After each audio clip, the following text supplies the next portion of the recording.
we arrived at Pjort. Pjort, that's right, there's a Y in that word now too, because there's one in the other word. Pjort Nyanzaru. For some reason. And we were there to seek out information on a soul monger. Some sort of necromantic artifact that was preventing people from returning from the dead and killing slowly those who already had. This does not appear to extend to the undead, but does prevent any people from returning to life. We arrived at Port Yanzaru, and did some wandering about. Scoped out the city a bit. You discovered the things going on here and there. That there is some gambling, some dinosaur racing. There's a lot of marketplace options. The city is run by merchant princes. And there are 3 major slums outside to the west of the city. We closed the episode in the Thundering Lizard, one of the 2 popular inns down in the market ward, where one of us, Nora, having... The General. Yes, the General. The General. Was in the midst of an arm wrestling contest, having only just narrowly won her first bout. Oh, man. That was so narrow. Pick up today. Her second bout arriving.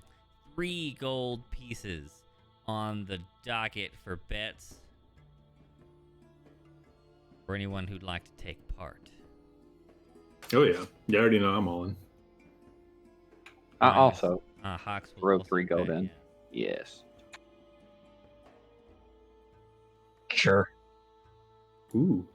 From everyone. What about you, Nora? You got to bet on yourself? I'm not gonna partake in the betting. Man. Does that come with a cool line like, I don't gamble, I just win? It's not fair to bet when you know who's going to win. Right. I never gamble Yeah. on a sure thing. No honor in it. Definitely that. Okay. Alrighty. Well, her turn comes up. Your your bets, your betting guy, or the guy who's running the tournament, Zhangku, but is not taking bets, is hanging out, and you guys are known with him. Whereas the other guy, the one who actually takes the bets, who did not make friends with Avi, is the one who handles He the got money. forced into being my friends once John Koo warmed up to me. True, he got forced into being a polite acquaintance. The best kind. Yes. So, come up. The second bout. This young fellow looks wiry. I wouldn't call him that he's got like big bulky arms, but you can tell that he uses them in some sort of strength-related activity on the daily. Okay. Sits down and hi, miss. You want to wrestle? Yes, that's why I'm sitting across the table from you. Oh, okay. I thought you might have wanted to have dinner, but okay. Here, let's go. And I put my arm up. As she puts her arm up, I'm going to yell out, go get him, General. Use your strong technique. Very encouraging. Kind of passing along Guidance. guidance. Okay. Roll athletics there, Nora. Okay. You can hit us with another startling 1.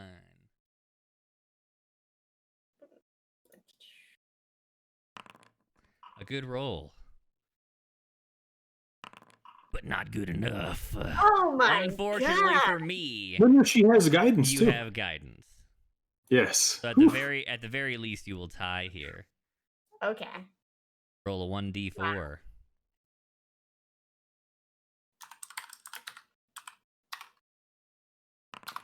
A 3. That's why Avi's your manager. Yes. Hell yeah. You feel yourself starting to sway. This guy was much stronger than the last, though you feel like you're being much stronger than last time as well. But maybe his technique's a little better. He's like hooking his thumb in a weird way. He's got like an awkwardly long thumb. It's got a whole extra knuckle, and it like wraps around your hand and squeezes it or something, and he's freaking you out. Yeah. But you feel the blessing of some divine entity infuse your arm muscles with strength.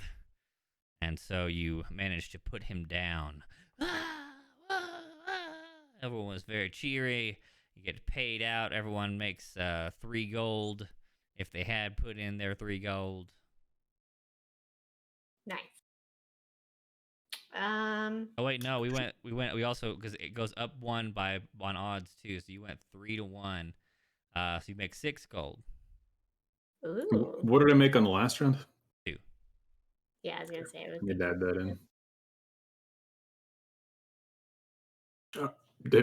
Have you been updating it for me? I did update it last time for you. Okay, cool. So 18 is where I ended last session. Correct. So +6 on that. Yes. Thanks.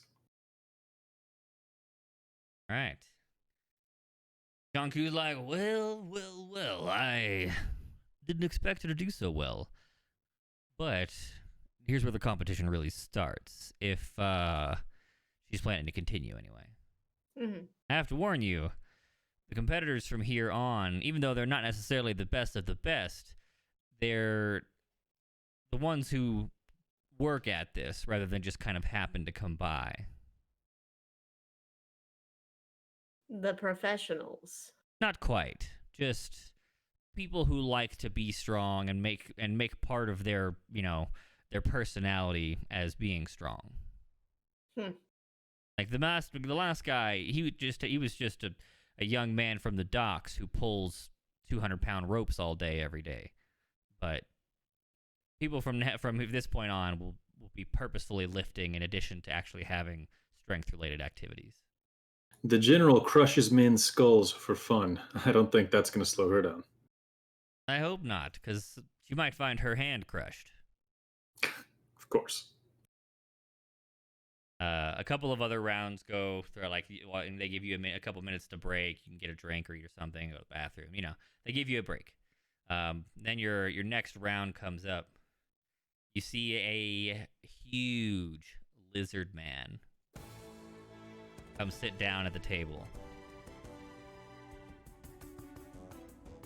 His biceps like the size of your head.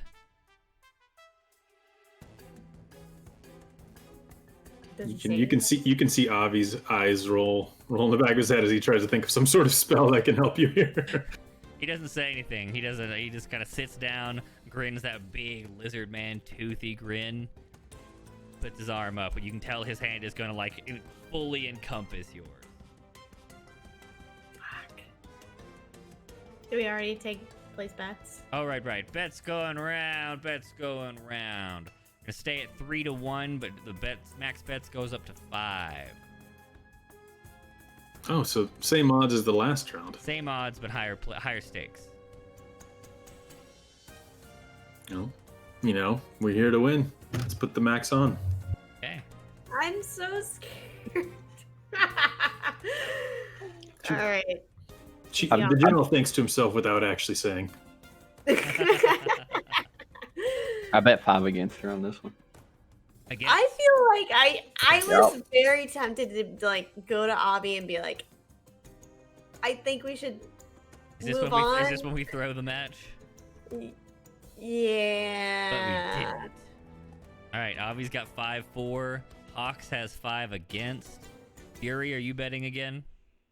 5-4 and 5 against. Guaranteed to. Okay. I'm gonna pat him on the back. Way to cover the bases, man. Wait, was I using the accent for this guy? I don't think so. I don't think so either. I was. I think I was doing swashbuckling or something. Were you? I don't know. Bravado. Could have been. Anyways. All right. The hands meet. Avi says, You've got this, General. Don't even sweat it. Just focus. There's the voice. okay. Okay, I'm gonna roll. You I'm see scared. the lizard suddenly like bulk right as the match is about to start. Oh god, my palms are like. I'm gonna roll perception. Okay. Wait, can I do that independently if I don't have it? Don't have what? Perception. Perception's a skill. Everyone has that. Okay, so you don't have to be Trained in it. specialized in it. Yeah. Okay. I'm gonna try. I'm trying. What? I'd have to do that, not investigation, right? Correct. Investigation is much close up and takes a lot longer.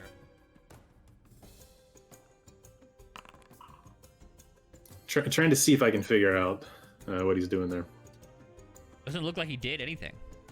He just suddenly got bigger. I'll see if I know of any. Can I think if I know of any spells that would do that? Roll Arcana. You do. You know that there are spells that can provide enhancements to a person's attributes. You also know that there are certain creatures and just like trained people who can temporarily increase their own attributes. Fury, in fact, can do it. Yeah, Avi thinks to himself, "Shit, I hope we win this round. We got to get out of this." You've got this, General. Crush him. All right, General, Okay. throw that athletics check. Pretty good roll. Go ahead and add your guidance. Okay.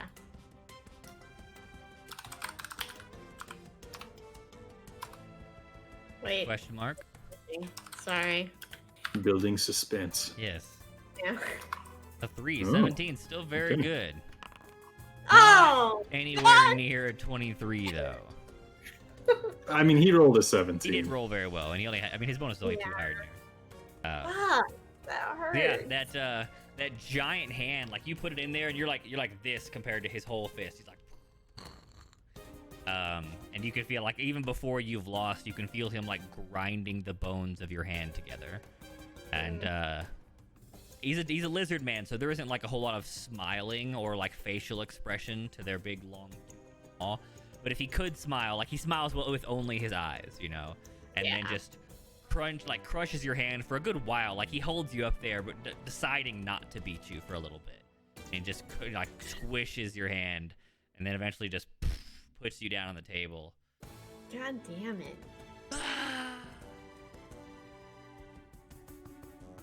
I'm gonna. Crowds I'm gonna go look wild. John Kuzla, he claps Avi on the back. Rough one, mate. Rough one. Oh, we're not done. The General wants a rematch in the arena. In the arena. He wants to go to the Yeah. Coliseum. Yes. You know that's where we do fights, not arm wrestling. Oh yeah, she's ready for it. This lizard man, he might have won this one, but he stands nothing when you remove the limitations. It's just because his arm was bigger. Right. Well, Coliseum nights on the last day of the work week. We'll have to wait 2 evenings before you can do any of that. Neutral! Jeffrey! Is Taco Bell involved? Yes. Hell yeah. I love you. Yay. Yeah. Is that a Mexican pizza of +2? No, they don't even have those anymore, right? Until November 2nd. Get them all in. Wow. I'm just misinformed. I had my last one a couple weeks ago. Goodbye, little buddy. I just never really got them. So I'm not that disappointed that they're leaving, but I feel like now I'll have one of them. They didn't give me any sauce. Oh no. Fuck. How are Wait, you don't have a oh, you just moved to a new house. You don't have a sauce drawer sauce yet. drawer. No, I don't have a sauce drawer. I literally threw away the one packet that I had sitting around too, and I You was have to like, build those up. You don't have hot sauce in your house? I do actually. Not the You know what? Taco Maybe- Bell one though. Maybe I'll go grab that. Hold on. Let me get this The around. Cholula. I have Cholula, but I'm using. I mean, that's kind of close to what Taco Bell does. So, bets are gonna be paid out. Everyone who voted for the general loses their money, of course. I lose 5 kosher gains. Kosher 15? gains, no, because it's not 3-1 in the other direction. It's 3-1, so 1-3. He gains 1/3 of his bet. He gets 2 gold and 3 silver. Oh, she was super favored in this? No, she was super unfavored. 3-1. He bet against. He bet against. I would yeah. have. Okay. I would have been making 15. You would have made 15, yes. Would net 10. 'Cause Wow. you made 5. Wait, wouldn't that mean James made money somehow? No, I lost money. No, James definitely lost money. Yeah. I lost what? Like 2.5 3 2.5 gold, 8 gold. silver. You said, Yeah, 3 gold, 8 silver. He lost. or no, it was 5. So 5 divided by 3. Or 2 gold, So 8 silver. 3 gold, 4 silver. Yeah. Yeah. Okay. Still a net party gain. Technically. Just wait, no. Never mind. That's minus. That's because okay. If she had won, it would have been. Yeah, of course. Fuck. Anyways, Sorry. so you're led off to the losers area, which is just a different table where they still give you a free beer. It's like consolation prize, free ale rather. And he tells you, the Coliseum runs last day of the work week, 2 nights hence. What other games do y'all offer here, Mr. Jean-Coup? Well, here in the city, or what do you mean? Oh, do you have a specialty? I've heard you're quite the illustrious gambler.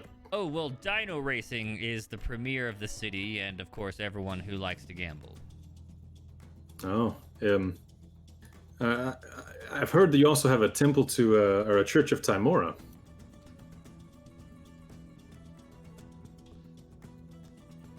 I think it's out in the throat, right? In the throat, indeed. Yeah, I think I remember that. Are any of them involved in the gambling? No, the slums kind of keep to themselves. They're not really let into the city unless they can afford it, and so they just kind of make themselves self-sufficient out there. Oh, interesting. Yeah, back where I'm from, the Church of Timora runs gambling in the city. Yeah, I can see how that'd be a problem here. The princes keep a really tight lock on pretty much all the coin that moves to the city, and none of them are religious. Oh, well, I mean, that could work in the favor of the gamblers then. Could if they wanted to risk their lives, yeah. Oh, you don't want to make too much money? I don't want to die when I could continue living and make enough money. Yeah, you're locally known for being a very successful gambler. I am. In fact, a guy over in the marketplace said you were the most successful gambler. That's true. So how do you find the line between winning too much and, raking as much as you can? Well, I only bet on the games I think I'm going to win. Oh, I see. Interesting. Well, I'm a bit of an expert gambler myself, though a good bit of it is probably my adherence to, the Church of Timor. But if you're ever interested in potentially, sidling up with one of the princes and starting some new games in town or anything along those lines, I'd be more than happy to help out. The princes and I don't get along well. Not as though they dislike me or I them, it's just that I win a little bit too much of their money. But I do it all on the level, so they don't feel the need to get rid of me, and nor do I get to take so much of it that it's actually a problem for them. So... I'm just saying, I don't want to steer you wrong. If you're trying to create new business of any kind in town, you probably have to start with them rather than with me. Oh, that's fair. Do you know, so I understand that maybe the group as a whole isn't your best bud, but are you on friendly terms with any of them that may be looking to start a casino or expand their operations? I'd say 2 of the 4 probably just know who I am. They don't really deal with the gambling side of the money.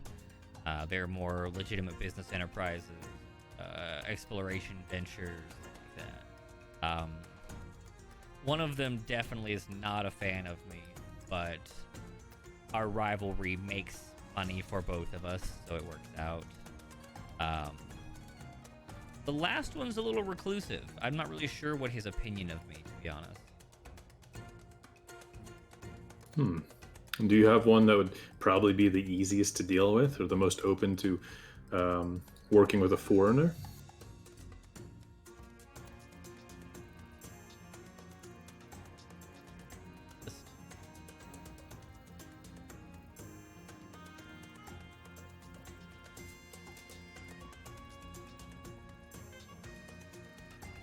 Also, by the way, love crunch wraps as well.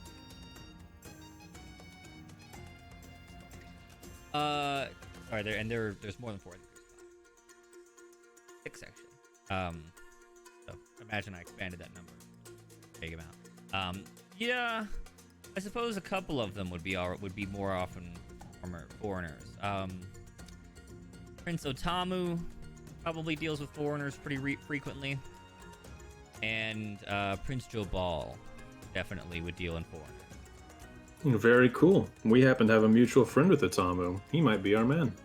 Perhaps so. Well, Janku, I appreciate all the hospitality tonight. We had a great time, betting on the arm wrestling.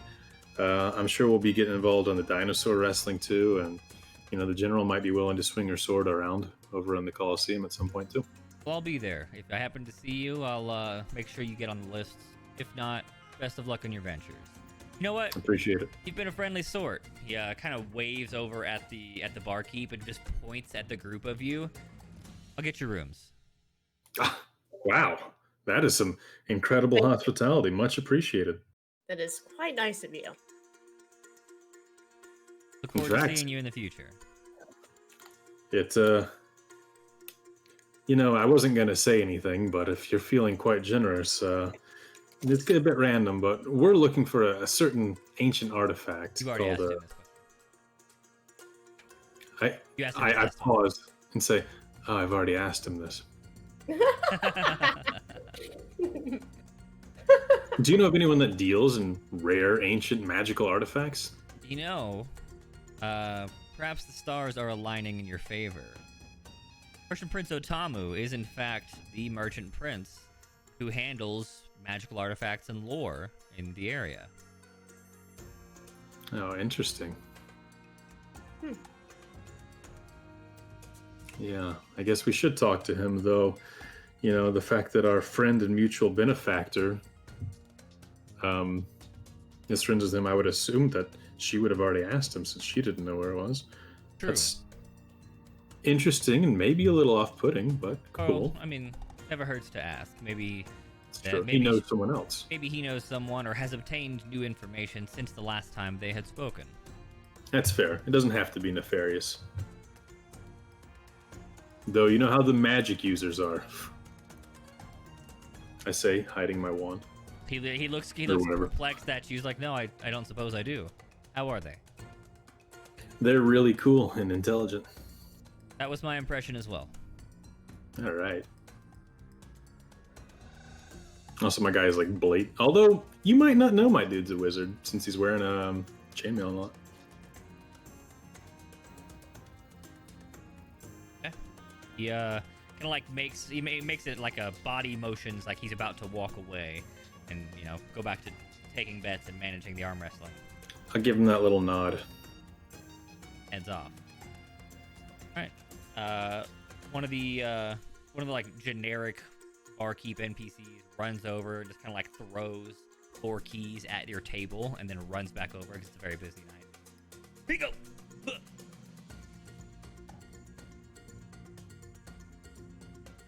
Thank you. He's already got it. This is where sleight of hand tricks would happen if anybody wanted anything sneaky. So, you have the evening to yourselves. It's not quite night, but it's getting there pretty soon. You can go do something else if you so choose, or eat your dinner and call it an evening. Get up to. General, did you want to go try to buy a dinosaur? Oh no, we need money for that. That is the dilemma. I'm unsure how I will be able to procure one now because... Oh, did you want to try to steal a dinosaur egg? No. The general does not steal anything. Are you You'd be sure? liberating it. I'm a woman of high standards. I think I explained this last time. Right. Think about it like this, though. That poor little dinosaur, either going to be eaten or enslaved or forced to race. You'd be saving it. I'll go. Hey, Avy, hold on. Question. Would you buy a dinosaur egg? I mean, I guess we could if we could afford it, but I'm under the impression that that's not a doable thing. But I'm kind of talking to Nora whenever I say this. Oh, It depends on the dinosaur parents. Is this breeder coming from a reputable source? Do I know that these, in fact, are the same kind of dinosaurs that they claim to be? And are they large enough for me to ride on? That's very important for me. Okay. And then I turned to whisper to Avi, do you want to go look and see if we can find one? I don't know if an egg will do it. I feel like we'll be done with this mission before it's big enough for her to ride. We could always find out and see if what their growth rate is. Oh, I suppose. Or maybe there's some sort of magical dinosaur aging spell. I was just thinking an egg would be infinitely easier to steal. You can hide it, they're not really marked, they don't have recognizable characteristics like the adults. But I mean, ultimately, it's up to her. It's kind of her thing. I was just trying to help out. Since I did just peer pressure her into a arm wrestling tournament. He does what he wants, Pepper. Are you making Fury angry? No, I hope not. What was I making you angry? Weren't making me angry.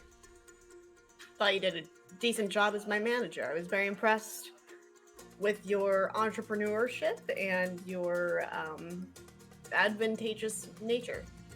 All right, I'm glad you liked it. I'm not so good with people, but I can spot a champion when I see one. Well, I wish this champion had gone beyond 2 rounds. That lizard man is huge. I wouldn't worry about it. I suppose I've never put myself in such a strange competition before, so perhaps if I had more practice and I was more prepared, I could do a better job. I think you did well. Sometimes the stars just line up against you. Like someone betting against her from our own group. I like making monies. Did you not see that man? I bet before I saw him, but I still would have bet on her. So, any bet? Well, As the night wears on around you, you have your dinner, drink some of the local ale, which is actually much more of a mead made with honey. And generally just kind of soak in the life around you. I will let 2 of you roll a D100 to listen to rumors in the area. Me, I'm one of them. I would like to be, but if other people want to, I'm fine with it. Fury's got big ears. I bet he can hear a lot of rumors. Okay.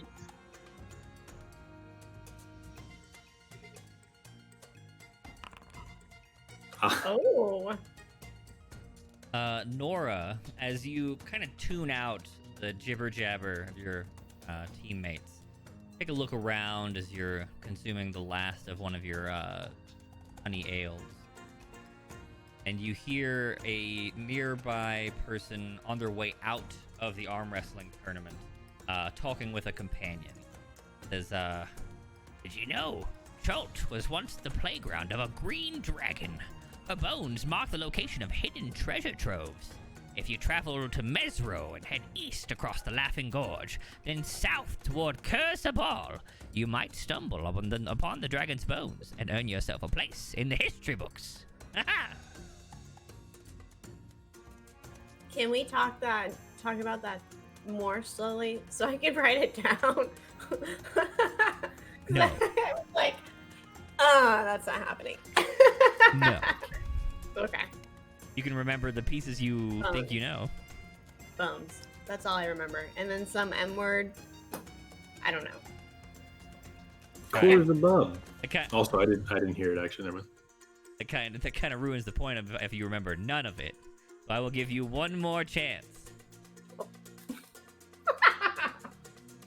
Are you ready now? Yes. Did you know Chult was once the playground of a green dragon? Her bones mark the location of hidden treasure troves. If you travel to Mesro and head east across the Laughing Gorge, then south across towards Cursor Ball, you might stumble upon the green dragon's bones and earn yourself a place in the history books. Aha! Okay. And Thank you. Fury, got up to take a piss. You had drank far too much honey ale. And you got a what?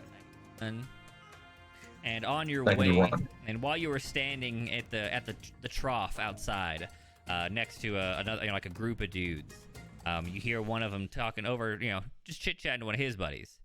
Long ago, a peaceful tribe of fisher folk called the Aldani angered Ubtao by catching and eating all the lobsters in a river.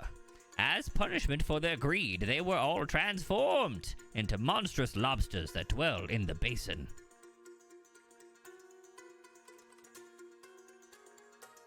Monster lobsters.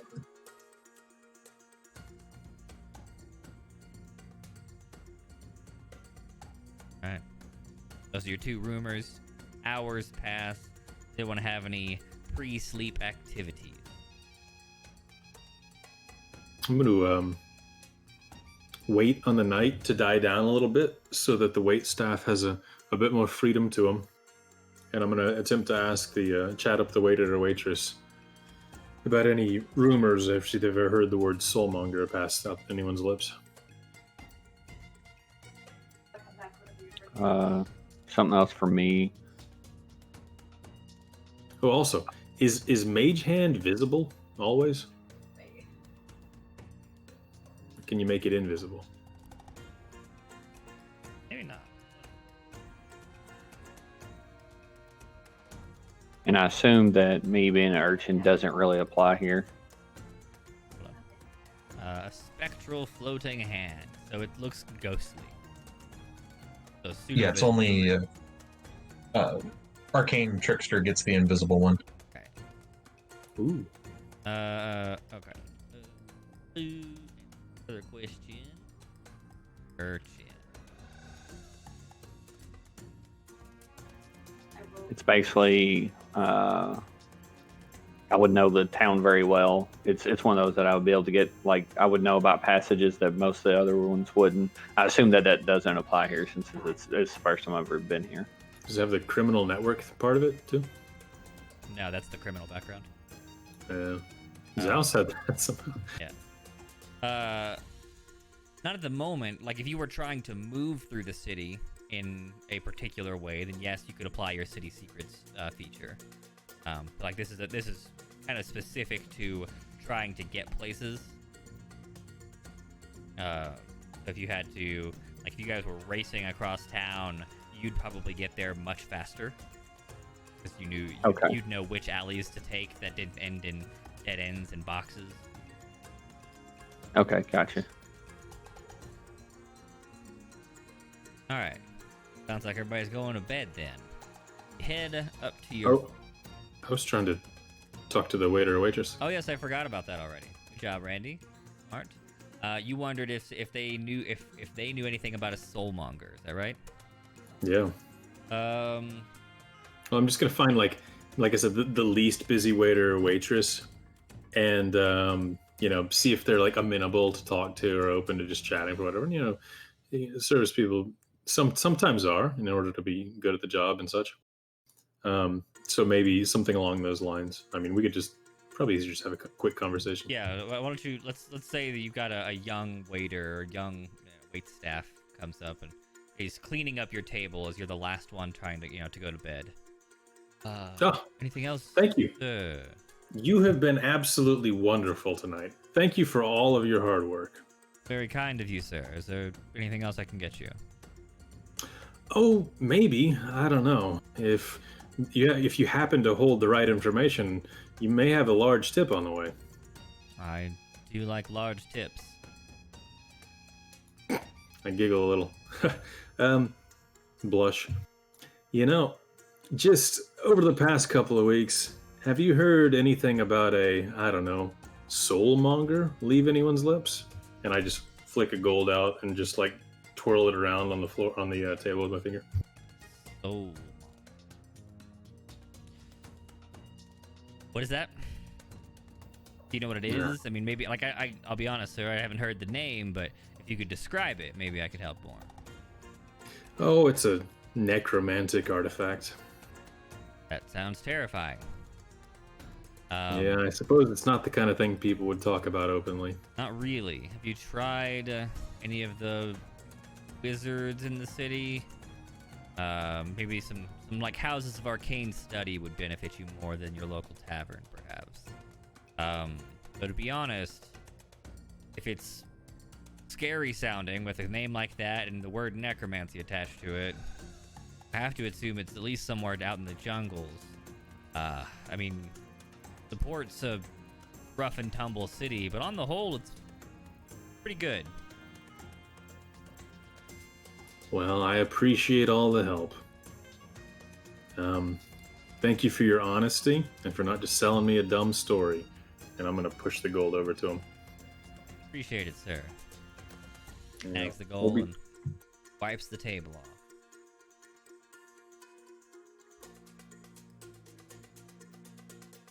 Right. As he's finishing that, I'll be like, "Are any of the arcane guilds here cool with outsiders?" Randy's reading.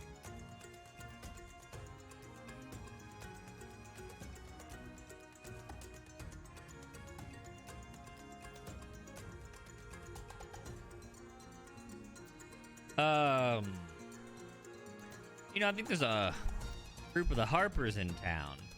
They're pretty much exclusively magic users. They tend towards trying to like stamp out abuse of arcane power. Okay, that's something. Yeah, this sounds like the kind of thing that they would hate. Sounds great. Right.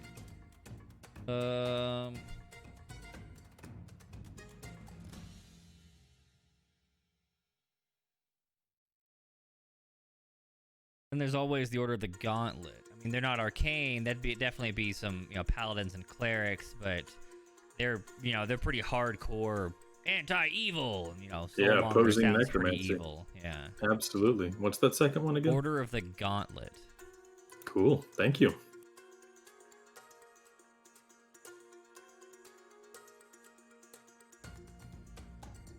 He pulls out a quill and paper. Okay. What part of town are they in by chance? Which one? Both. Oh, well. The Harpers.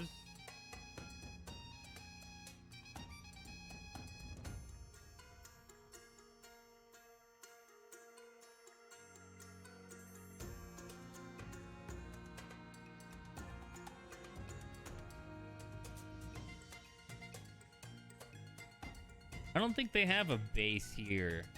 I think they're really in and out.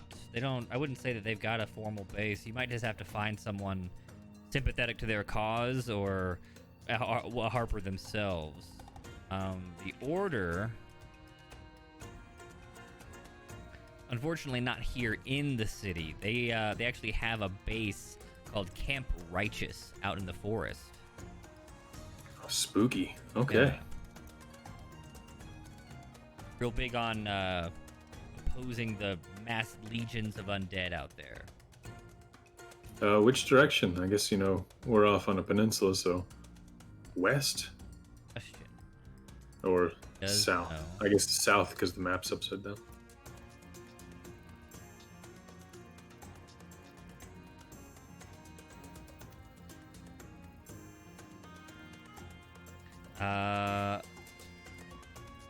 Righteous is down the river Soshin Star, southwest of here. Okay. Thank you. We'll maybe be sneaking out that way sometime.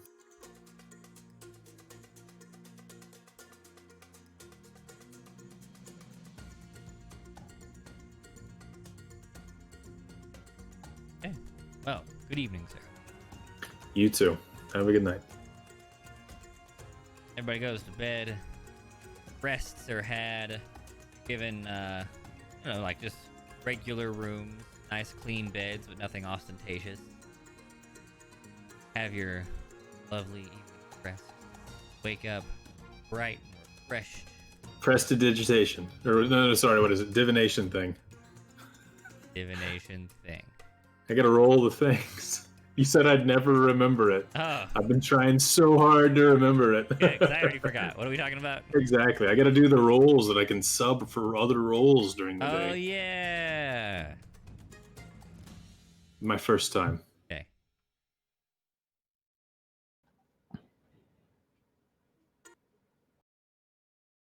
He's popping his cherry. I am. I gotta fucking even remember what it's called.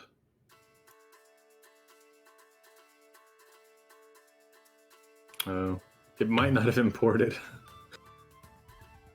as a feature, but I think I just rolled twice.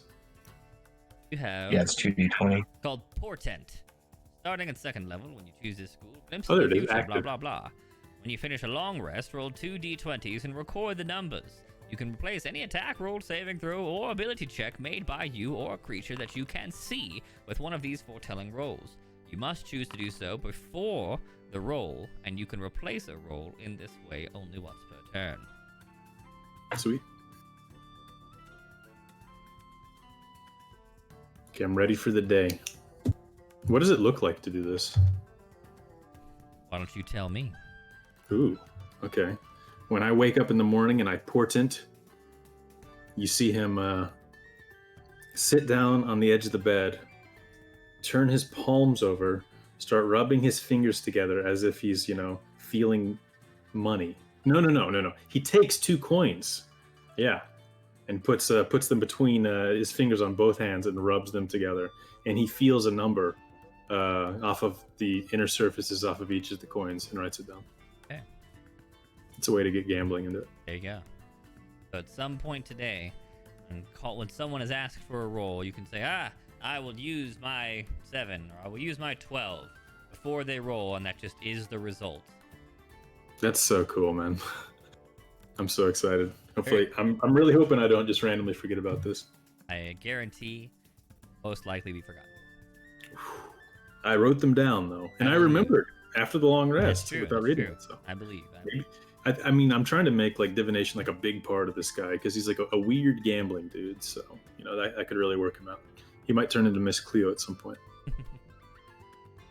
So, wake up, do your morning rituals, you work out, you pray for spells, you study for spells, whatever it is you feel the need to do. Then you make your way downstairs. Morning in the Thundering Lizard is almost as boisterous as evening. There's a small trio of halflings who are playing a rousing pipe ditty on three different pipes, and sometimes they toss them around and juggle the pipes between each other. Have a good time. What are we up to today? Does breakfast come with the room? No, sir. Well, what's on the menu and how much does it cost? Well, for our vegetarians, we have a hearty salad full of cruciferous vegetables. For our non-vegetarians, which is basically everyone, we've got 2, they're called wraps, sir. One covered with a certain type of dino meat and another with a different type of dino meat. One's spicy and one's mild. Do you have fried dino eggs? Yeah, I can cook you some eggs, sir. I'll have some of that if you don't mind. Well, I don't mind. That'll be a silver piece, sir. Okay. You have change for a gold? Of course. All right, well, take a silver for the egg and a silver for you. Sir, that's too kind. He holds up his water glass.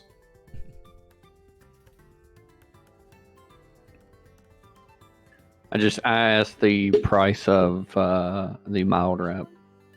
A mild wrap, sir. That's 2 copper pieces. I'll take one of those, please. Absolutely, sir.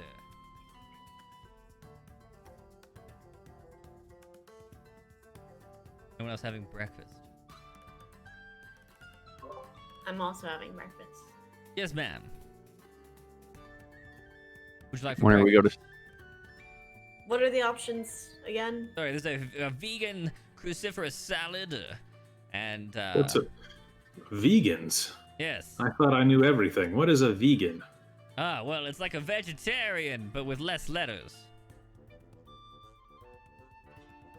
Is it an order? Yes. What god do they ascribe to? Sylvanus, Lord of Trees. Oh, cool. Must be a local thing. Must be, sir. Must be. Yes, ma'am. Sorry, there's the salad. There's the 2 wraps, spicy, 1 mild. I'll go with the spicy wrap, please. 2 copper, please. And I slide it over. Right. And you, large gentleman. Yuri. Yuri. I elbow him. Yuri! Oh, I prestidigitate hey, fireworks. he was on mute. I was saying something that whole time, and I'm like, wait, what is he on here?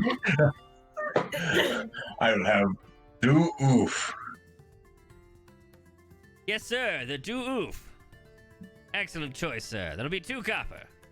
Yes, the two eggs. Thank you. Oh, 2 eggs.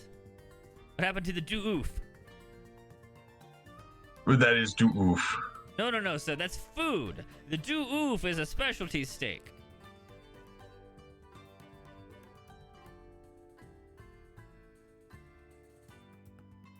What kind of steak? Ah, well, you see, it's made of all of the juiciest tips of all of the meat. Okay, I have do oof and eggs. That'll be 1 silver, 2 copper, please, sir. Yes. All right.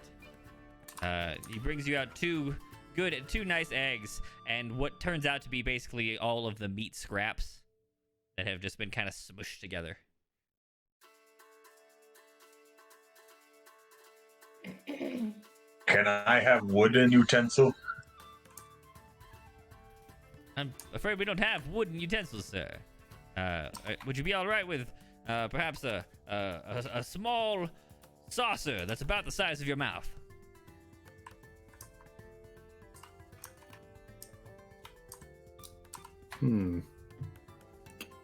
Could I prestidigitate a wooden utensil? It makes simple tools, doesn't it? I don't remember that thing's. Yeah. Non-magical trinket or illusion.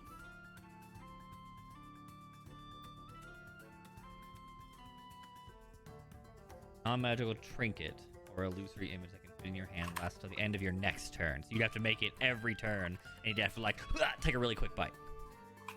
Oh, I made utensils for my character last time. Oh no! I did it to cut it really fancily with Right. like a fire knife and Yeah. shit. Never mind.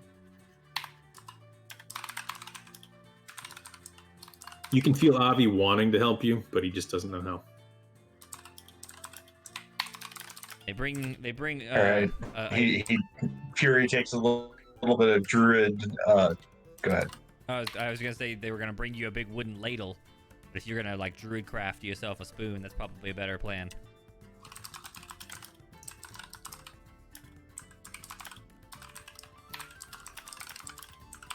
Right. Breakfast is had. I will give someone who didn't roll last time the chance to hear one more rumor. Avi leans back in his chair and yawns, opening his ears up to the cosmos.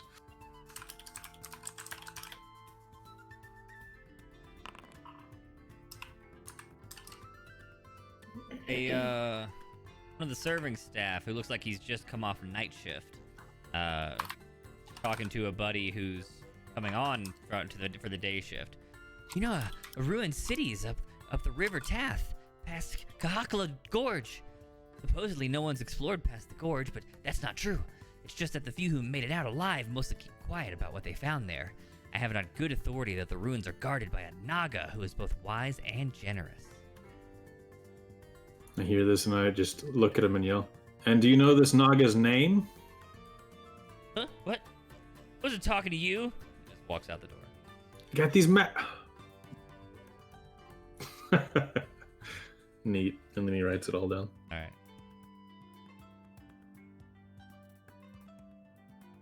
All right. You finish your breakfast. The day is yours.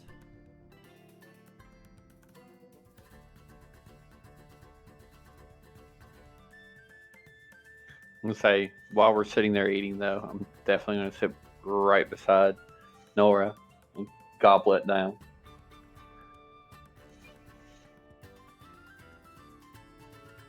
Just be a disgusting creature, because that's how I Oh, eat. is this? And he goes, Yep. You're not very accustomed to eating at a table, I assume. What makes you say that? Well, it's just a hunch based on the fact that you are scarfing down your food like it's your last meal. Well, it could be. You never know. Quite true. But you could have a bit more manners in doing so. Manners? You know, polite, eating. I know what polite is, but that and eating doesn't go together. Seeing him going Right. crazy on this food, I'm going to prestidigitate it to make it taste like poop when he's about halfway done. I feel like that doesn't bother him in the slightest, and nothing. Not at changes. all. I do that, and I judge the results.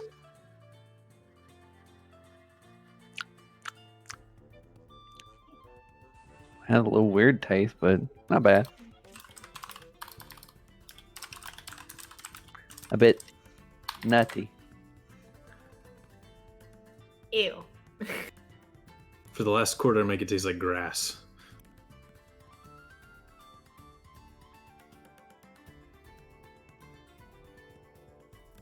You see me taking notes.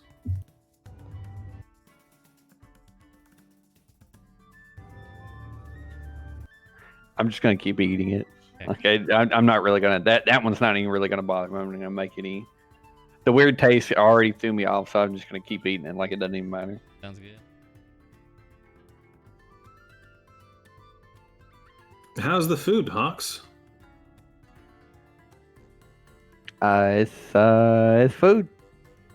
Yeah, you look like you're really enjoying that one, man. You tore right through it. Yeah, it's food. You guys eat slow. I don't know. Well, when you pay a high price for fancy food, you want to savor it. And I guess 2 copper is a lot for food. No, not really. Also, I mean, we all have excessive amounts of money now, thanks to your begging and the generosity of, he checked his notes, Syndra Sylvain.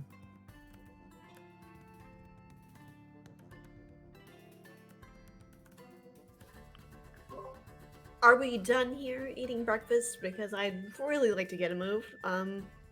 Did any of you hear that conversation last night about dragon bones? Dragon bones? Yes. No. Dragon bones. I know Well- they're very valuable, though. I have some very interesting information. And I kind of motion everybody to get closer.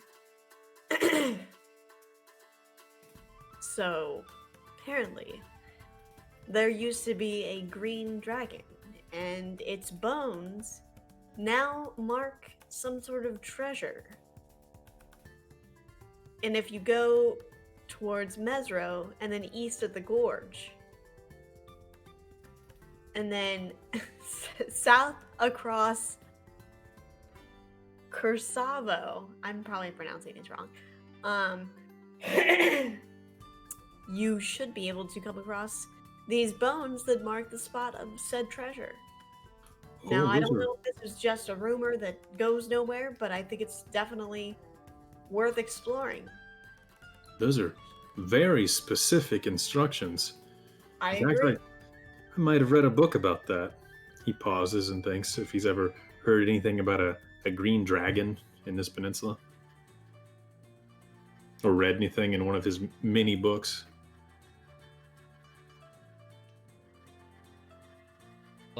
Arcana. Instead of history? Yes.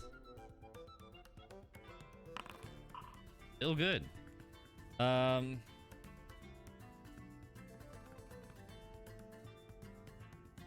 reason you don't roll history is because you don't know anything about the history of Chult. It's a very insular land.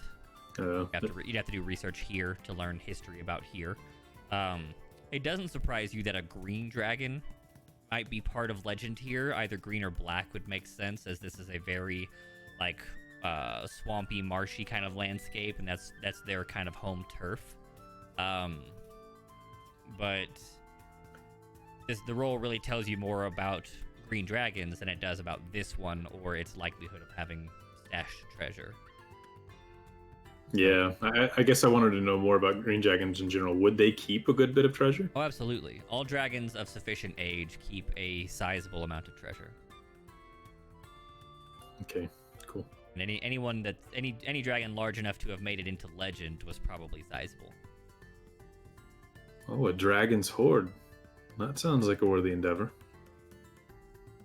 I heard about a ruined city out by River Taft, just past Fatakula Ridge. Fuck. Oh, my own handwriting is illegible. But yeah, there's a ruined city, but I think a dragon's hoard, that sounds way cooler. Plus, you know dragons. They love shiny things. True. Very true. All right. As you say that, I'm kind of just rubbing on a coin. You vote yes? Absolutely, yes. Cool. Coin? Fury, what do you think? Count me in. Fury, are you comfortable exploring this rumor to see if it's true? James, you're muted again if you're talking to us. I good for these. I said it. I said it twice before that. I'm like, wait. All right. Well, did anyone plan on doing anything in the town before we go off on this venture? I have business-related reasons to want to talk to Atamu, and I think it might be cool to try betting on the dinosaur races at some point. But, I mean, we can go do a little dragon hunt first. We should probably try to... You said it's buried there? I mean, wouldn't we need shovels and such? I don't know if it's buried. They just mentioned something about the bones marking the spot. I'm not entirely sure if it's under something or in something or who knows. I can dig. Yeah, I think we should grab a couple shovels for you strong folk and see, just in case. You don't want to get out there and, be caught empty-handed. Sure, I'd be okay with that. Can we see the broad map? Because I don't know if this is like really far or something. I don't want us to go yet. You should be able to... The player's map of Chult, it should be a navigation item. You should be able to click that yourself. Okay. If it's in the top bar, you should be able to click it yourself. The one with the like target sign is the active map where music plays and where like my screen usually is. You see that up at the top? Yeah. Can you click it and go there?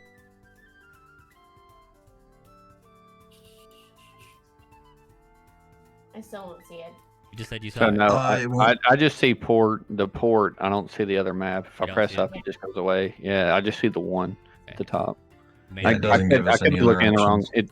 It would be on the left hand side, correct? Yes.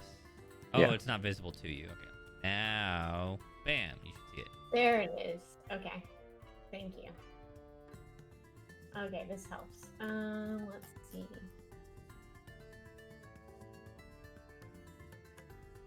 The fuck is okay? I see Mesro. Perfect.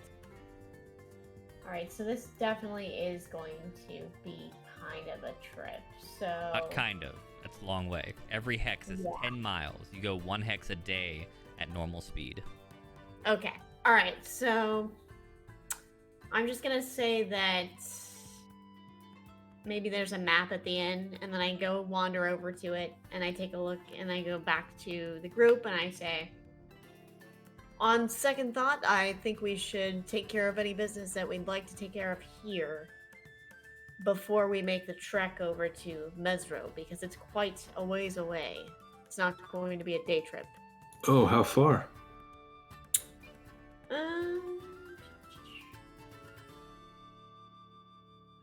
6, 7, 10.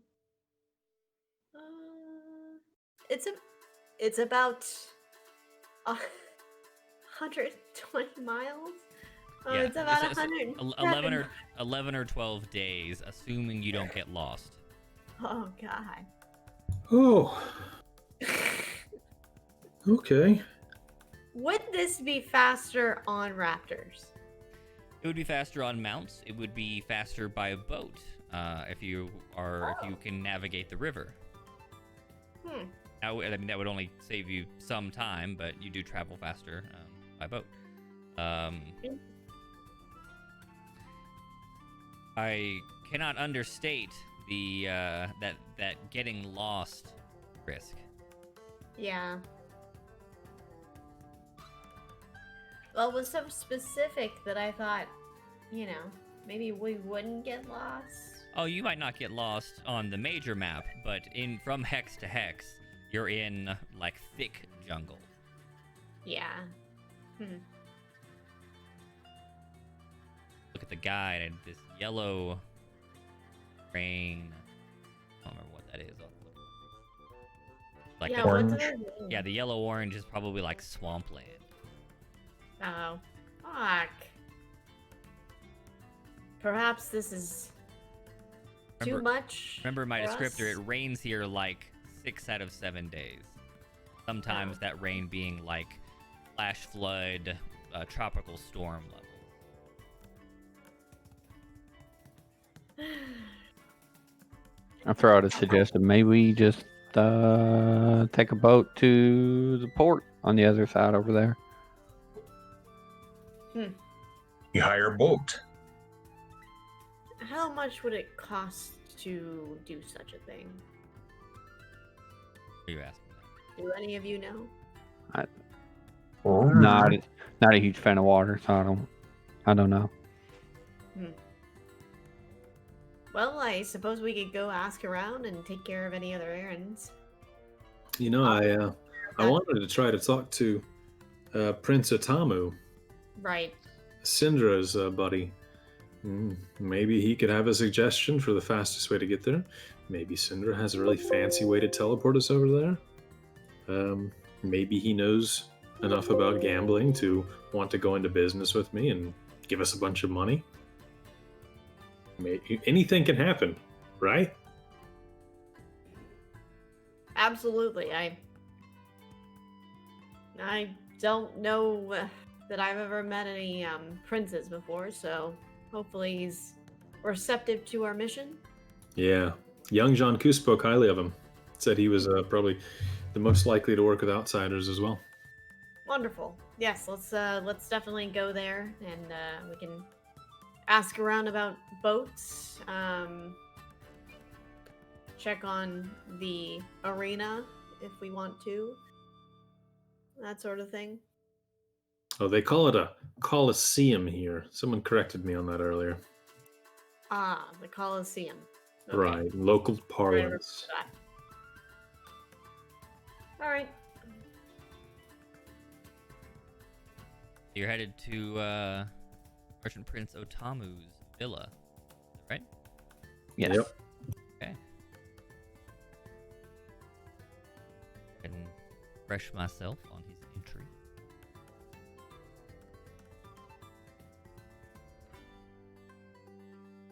Okay. Ed.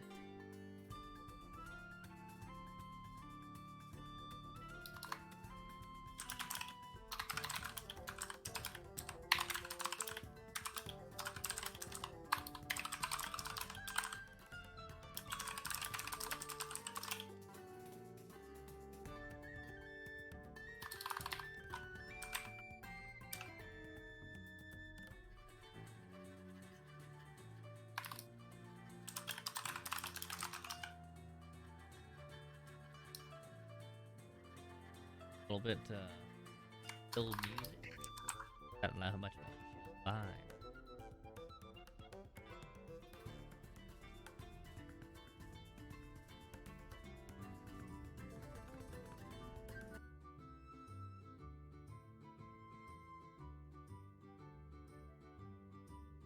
You head over to Merchant Prince Wakanga Otamu.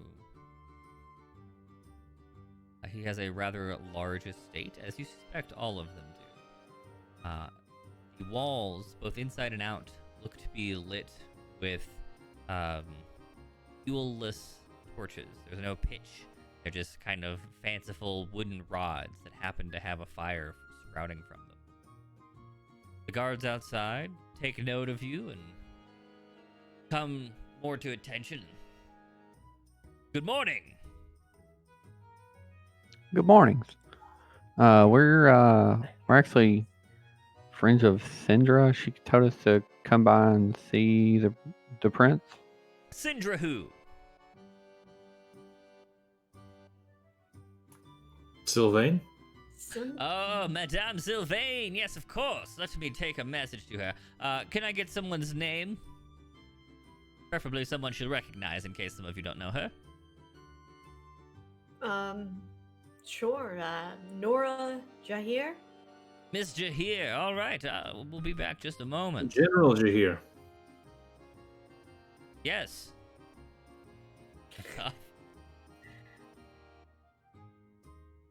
Turn to Nora. You've got to make sure people respect your title. You earned it. I don't worry about some of the semantics sometimes, so... But I do appreciate you having my back. Oh yeah, we've got to build up that local legend so that when we show up to the Coliseum, people know you're coming. Sure. Fair enough.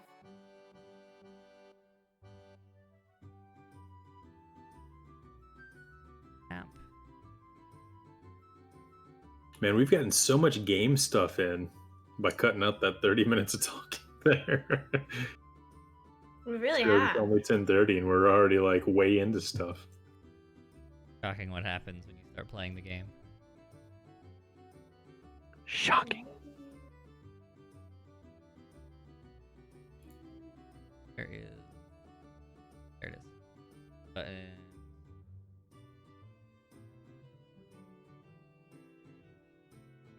Activate. Right. The Merchant Prince's Villa. Can I get one of them tokens? I gotta get vision. Hold on. Wow. Now you see it right? Yep. Yes. Okie dokie. You come in the entryway on the bottom left area. Singular token out to represent the first in my list. There.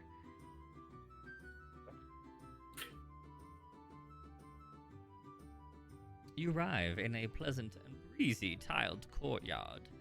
Splashing fountains, green plants. You may refresh yourselves in a nearby public washroom, as the residents are made aware of your presence.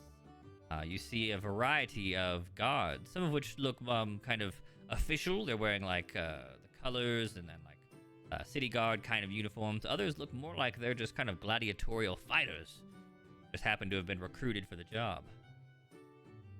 They are on high alert. When you're in the room, they are staring right at you. They're not really, they're not lax about their duties.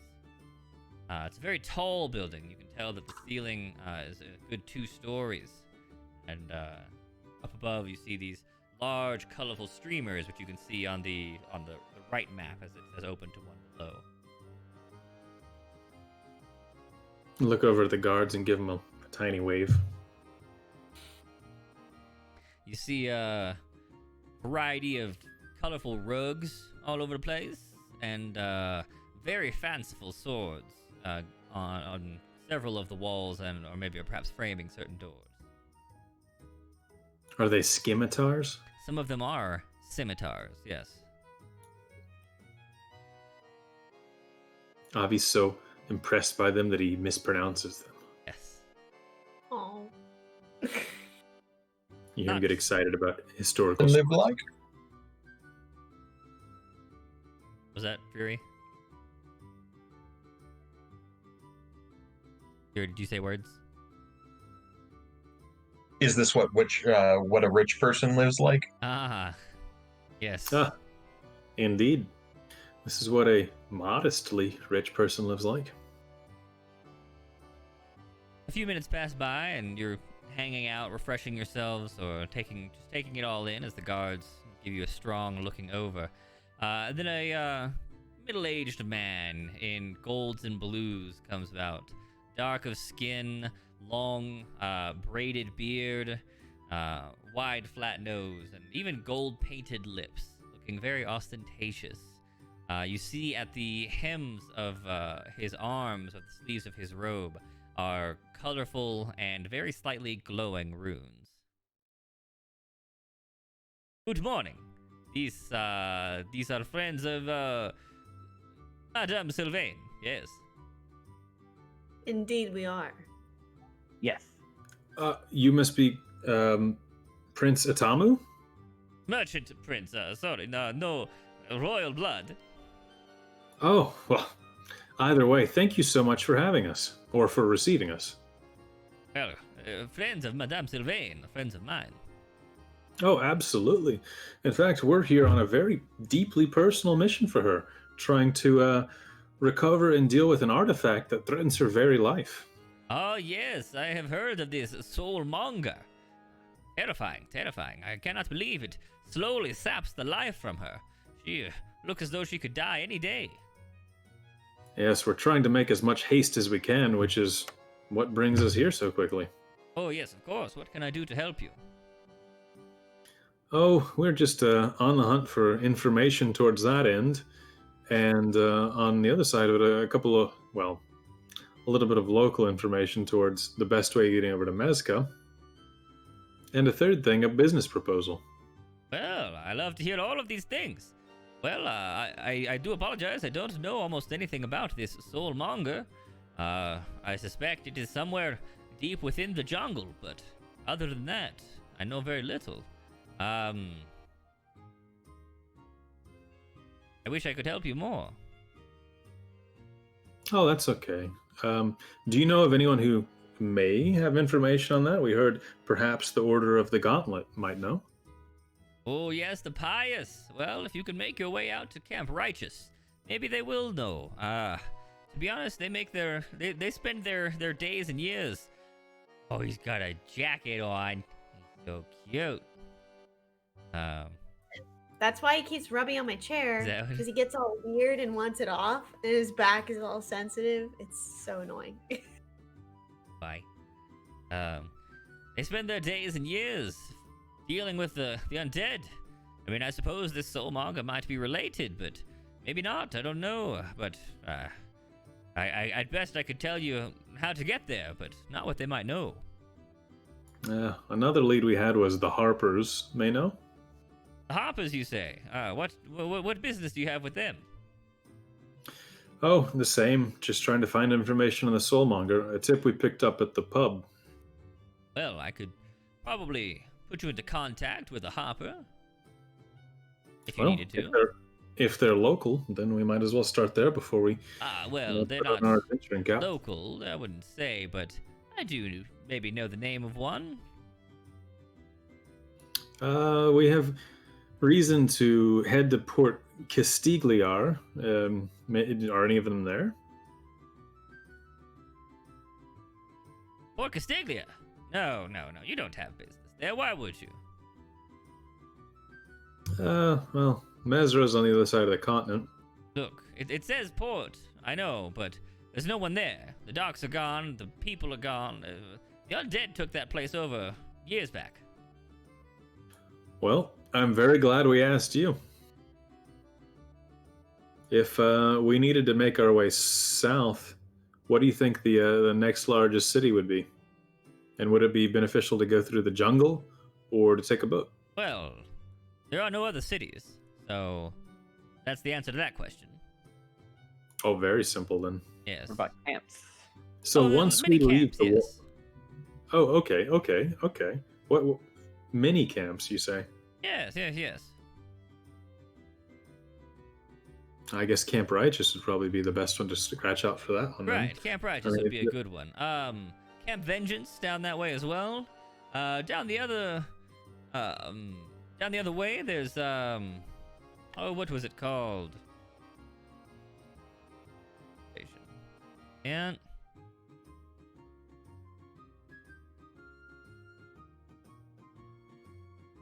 there was Firefinger. Not necessarily a camp, but lots of times you'll find travelers and guides there. It's an old signal tower from ages gone by. Interesting. What are there still guards? At Firefinger? You said it's a tower, a watchtower, signal tower. Yeah. But it's like I said, there's no one who actually mans it. It's just a convenient shelter and a good lookout point. Oh, that's fair. That'll be down the other river, down River Tiriki. Okay, well, there's some leads. Where would we need to go to speak with the Harper? If you're dead set on the Harper, I'll bring him here. Oh, perfect. Well, in the meantime, maybe you're willing to talk a little business? Absolutely, certainly, yes, of course. In my hometown, I ran a casino in the name of the Church of Tamora. We had a great number of games and made a good number of currency, which we put towards charitable means and means of helping the poor and having the city flourish. Now, I understand that gambling and dinosaur racing are huge in this city, but I didn't hear anything of any other games. Any interesting table games or dice games or anything of that sort? Are those not introduced here yet? Or are they outlawed? Try and change font size. Yeah, I got you.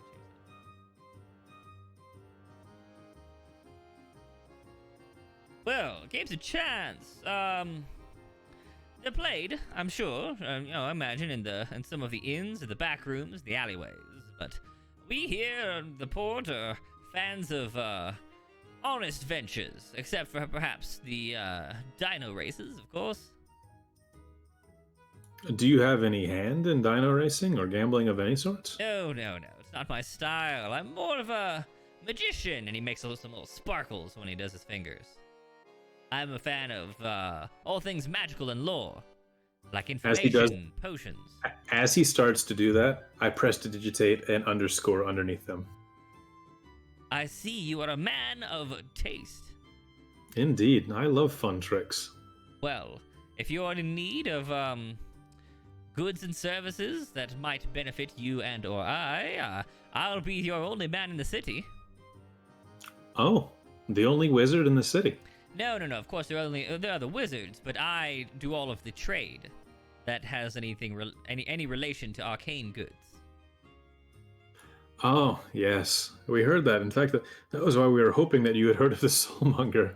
But I know, it's a bit strange and rare, I'm sure. Right, rare artifacts versus scrolls of light. Long difference. Right. In short, he's told you that he's the only common magic item seller in the city. You can, with enough money and some luck, find like rarer things, but that's like spot finds. He can sell. This is the guy who can sell you any common and uncommon potion or any first and second level spell scrolls. That's cool. This is like if you need healing potions, this is where they have to come from. He's the only merchant, or he owns all of the merchants who sell these things. Oh, well, so no interest in gambling or building a business of that kind? I'm afraid it's just not my taste. If you're looking for gambling, you might,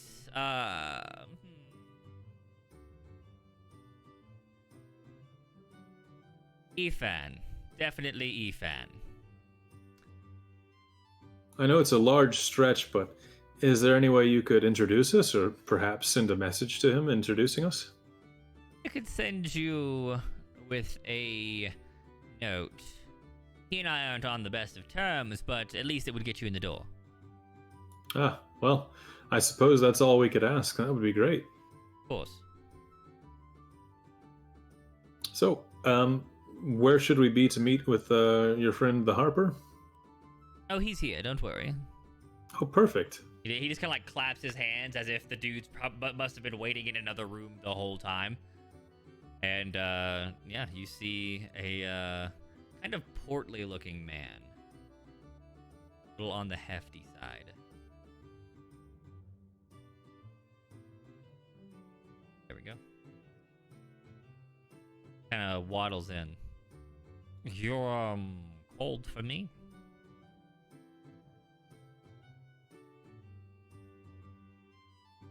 Yes, my good man. These adventurers, friends of Madame Sylvain, are interested in asking you some questions.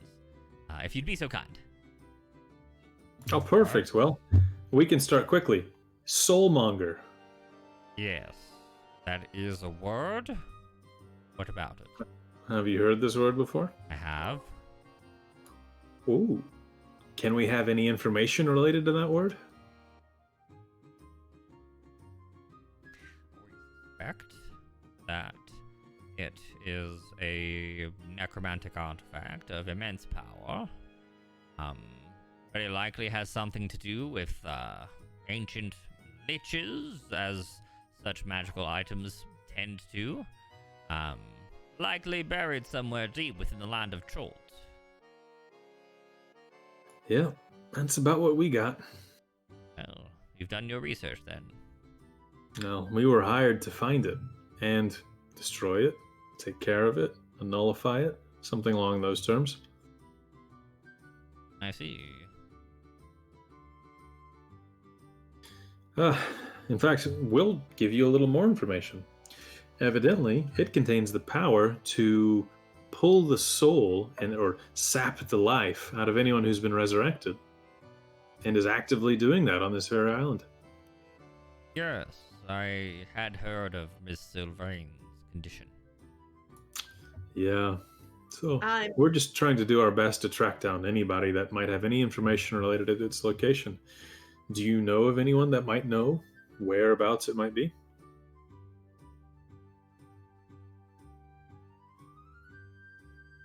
I suspect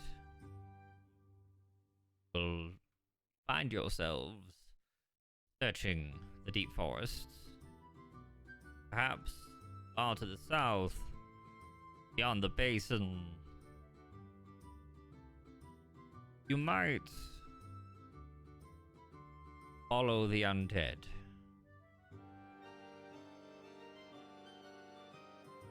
Undead, you said. The forests and the swamps are filled with them. Oh my. We're So- definitely dealing with the necromancer. How does one follow the undead? That's a new one to me. Follow the undead is a roundabout way of saying things. You catch my drift? Do I? Do you?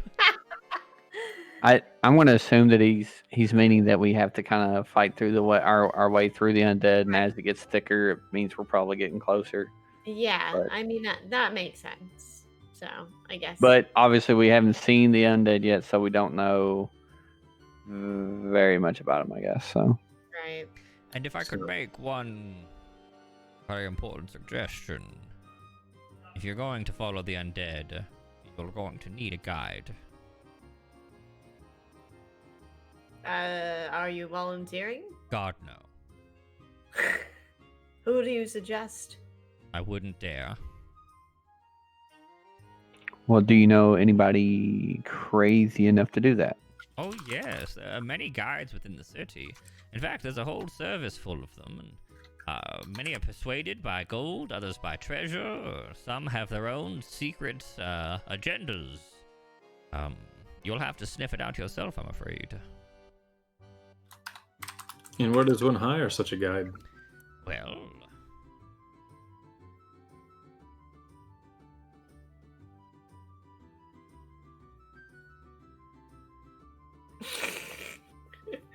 Wow. I'm just imagining this. Yeah. Yeah. You'll find almost all guides are in the employ of Merchant Prince Jobal. Prince Jabal.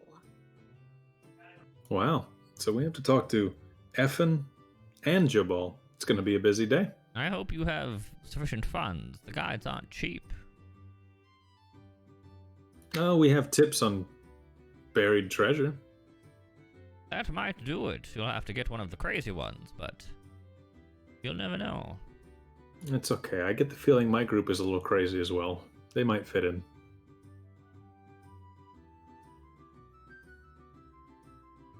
Yes. I feel like anybody with any experience with destroying spooky dead people would be useful, right? Of course. Spooky dead people. You might also find some with experience blending in among the dead people, hiding from the dead people. You know, it takes all kinds. That's true. I guess you can't just blow everything up that gets in your way. True. What can you? I've tried to, and I've had success so far, but an entire jungle of dead people might be difficult.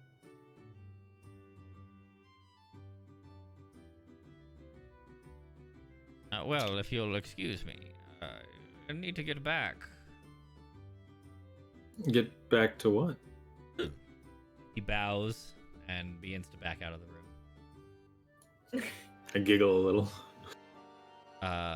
Wakanga looks over. Oh, thank you, Art. Thank you.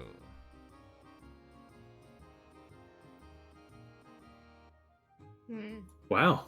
So we got a lot from that. Thank you so much, Merchant Prince Otamu. Merchant Prince Otamu. Thank you. You know, well, perhaps this is too dangerous. I don't know.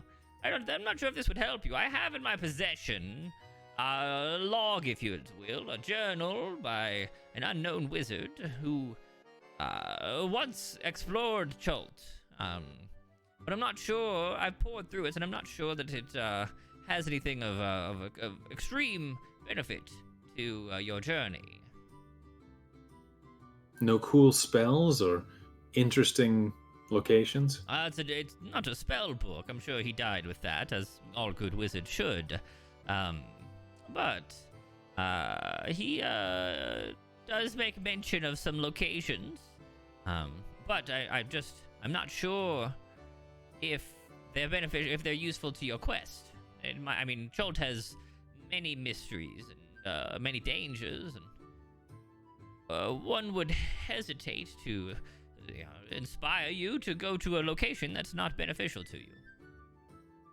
Yeah, we're kind of sorting through that right now. Have you heard of any legends of caches of green dragons? Oh, Needle. Yes, of course. Is that a famous one? Once upon a time, there was a great green dragon called Needle.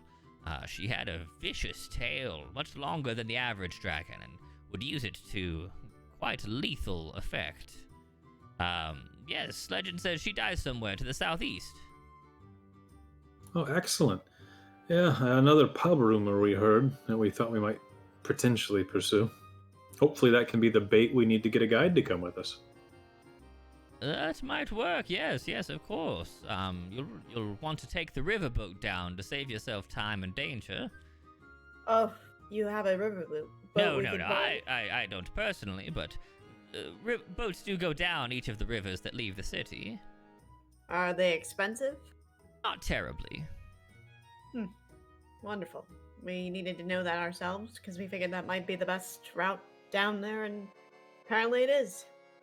Well, look, I wouldn't want you to feel as though I'd been hiding something from you that could have helped you in the future. Hold on just a moment. I'll get it. And he hustles off and comes back just a few minutes later, having seemingly ducked into a library, hands you an old, very worn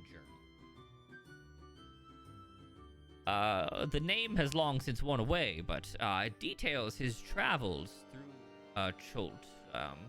A few places, and unfortunately, his details are not accurate. Perhaps they would have made sense to him, but they've not to me. How thick is it? Not very. Could I just take it and speed read it? Yeah. You skim through it, and you definitely see him, like, a lot of just confusing descriptions, like, past the forked tree that was struck by the lightning bolt 3 times, or something like that, which gives you basically nothing, because it also doesn't tell you the starting point. Like, it's not from the port, go south, or anything. It's like, yes, I left camp today, and there was a boar standing outside of my favorite rock, or some shit like that. Right. It does... You can tell by the dates that it was approximately 15 years ago. It is tattered and water damaged, so a lot of sections are basically ruined. Could I mend it? Mending requires you have all the pieces to put back together. No. It describes the wizard's explorations and various places in Cholt, but not in enough detail to locate them on a map, according to my description. It does, however, make many mentions of his traveling companion, a shield guardian named Vorn, Vorn.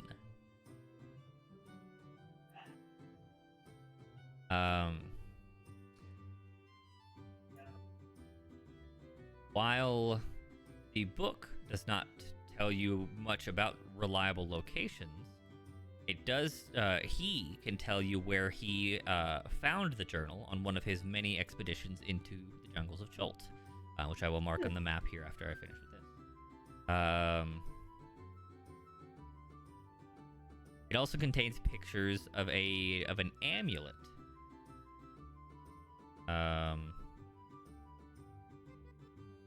Oh, I see. This must be a well-known thing in this world. A shield guardian is a golem. It's like a controlled automaton, not a person. So this shield guardian Vorn was his automaton companion. And marked on one of the pages is a picture of the amulet labeled Vorn Control. So like it shows you the amulet you need to control or give commands to this golem. But it does not tell you where to find it.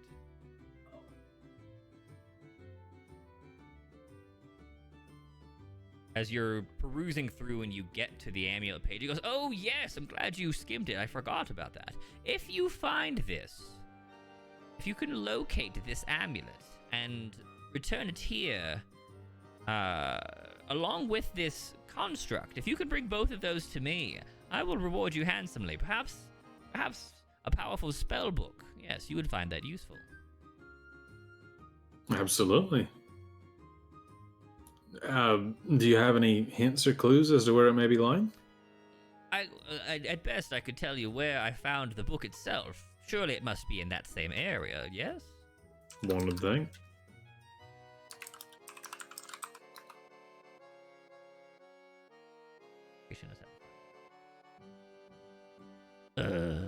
Finding things on the real map is a pain in the ass. It's not like they're in any order. I just have to look at all the points.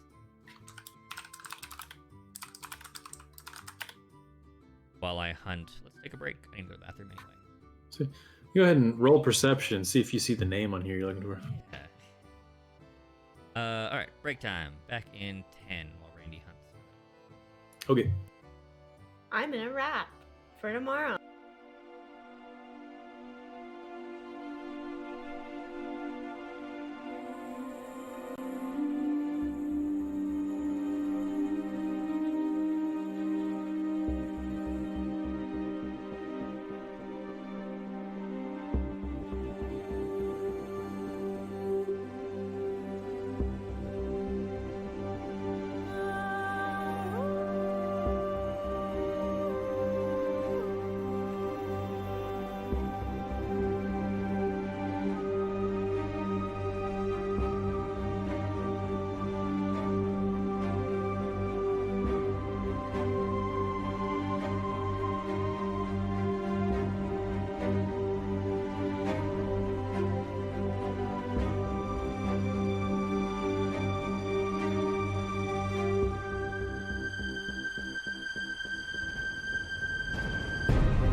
like Maybe. money. Yeah, it could be paper stacks. I bet it's paper stacks. I liked midnight snack and smoking crack a lot more. I think we're Yeah. better rappers. I like double stack too. I like Oh that. yeah, the pepper jack double stack. I'm pretty sure that's been a burger at Hardee's before. Exactly. They already did the work for me. What a weird thing. I have to tune in, you know? If you know you're getting called out or a shout out or whatever, I agree. Especially as a Yeah. mod. Seriously. Randy, have you been name dropped yet? Hell no. No, you should Oh, be I pissed did. at this dude then. Snake was like, "Can I put you in my rap?" No. No, you cannot. Please don't ever put my name anywhere near your mouth. Yeah. He's the resident creeper, right? Yeah. One of a very few, thankfully. Yes. I just Man. like, if my name is dropped, I want it to be in a decent, if not good quality rap. I know That's fair. Snake's not going to provide that. His wasn't that bad, to be honest. It wasn't the worst of these 13 or 12 or whatever that we watched. Yeah. It wasn't good, but it wasn't the worst. No. Who was the dude that had the professional rap video that beat Seismic? Dugu. That was insane. I was telling Yep. Pepper she's got to watch that shit, man. That blew my mind. Yeah, yeah. I missed like, Shockingly everything good. after the Barb one. Like, if that, it was legitimately the kind of video where it's like, if that was some dude on YouTube with 15 million views, I mean, that's I pretty much believe what it. I would expect. Yeah. Yeah. It was ridiculous. But the marinades in the chat there, Dungeon. Many things. It was much. I was right. It was a bunch of stuff. Cilantro lime. Good choice.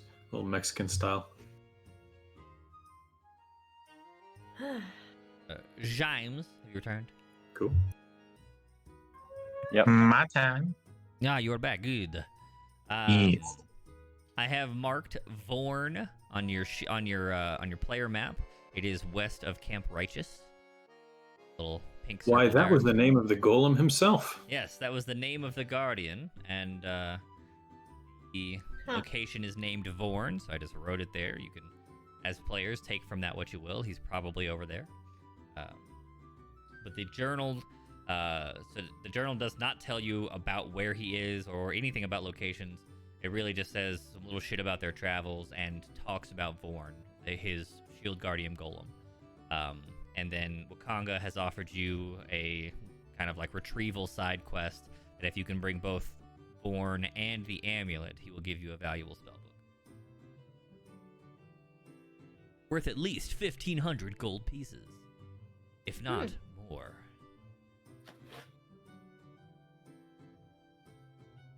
Although we'd have to sell it to him, right? Since he's the only magical goods dealer.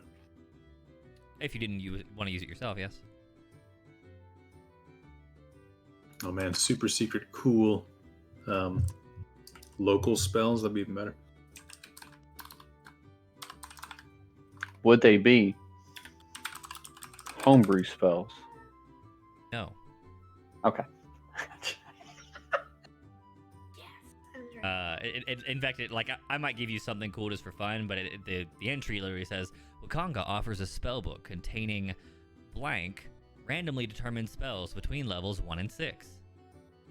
I mean, it can be some pretty high level spells, but Yeah. in general, it's just a number of random spells.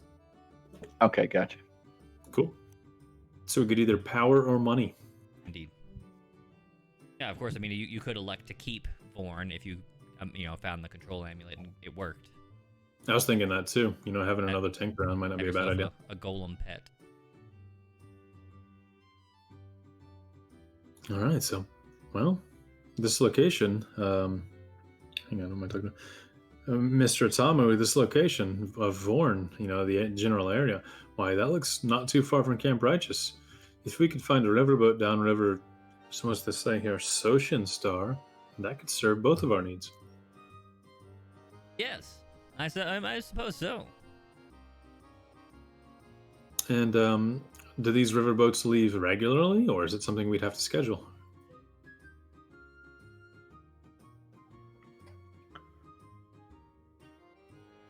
I would assume our guide would know that. I imagine it would.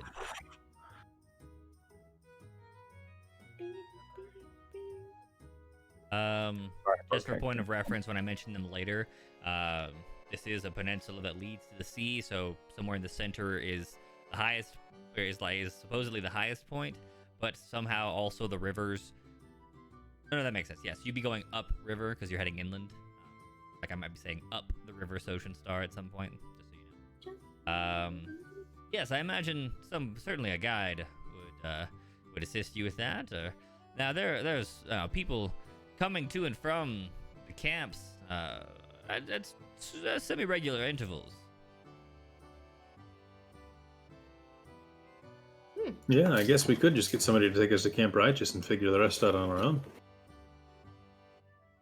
Yes, I Maybe suppose save so. the guide for the greater endeavor.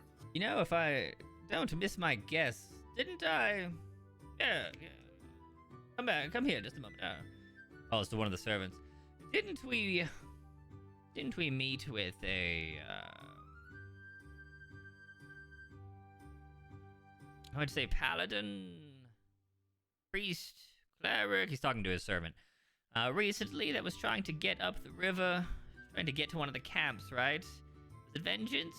Was it the other one? Was it Righteous? Yes, sir. I believe we did meet with her. A young lady, wasn't it? A priestess.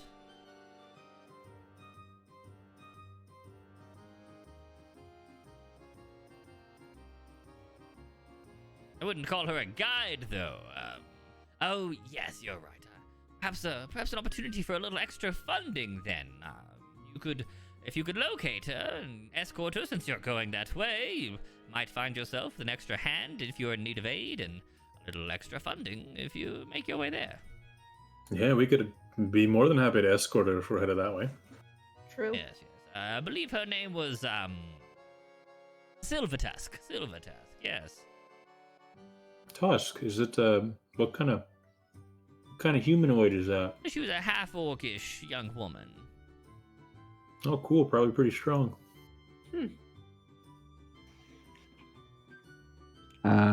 Priests anybody- usually are known for their. You're more than welcome to join us, especially if there's money involved.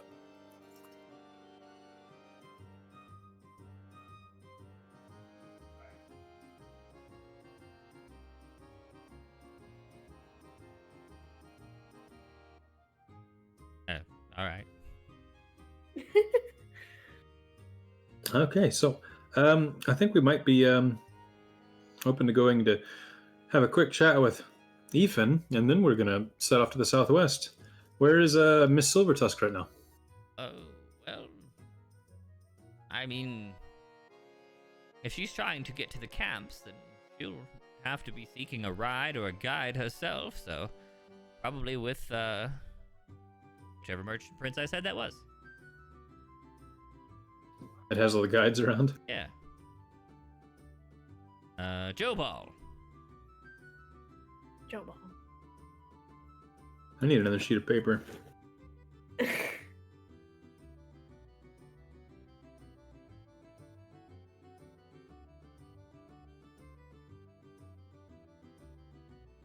Okay, so, yeah, I understand that y'all aren't on the best terms, but, you know, as a cohabiter of this great city and a fellow merchant prince, we'd like to have a quick conversation with Ethan, see if he's interested in, you know, anything we have to say, and then head on over to Jobal, get ourselves our travel partner, and if it's not too late in the day, go ahead and head out.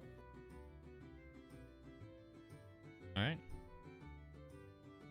Perfect. Well, I will have a short note. I think I'll leave my name out of it, but it'll be on stationery that will look important enough to get you an audience. That's all that we need. You know, it's a pure proposal. I appreciate it.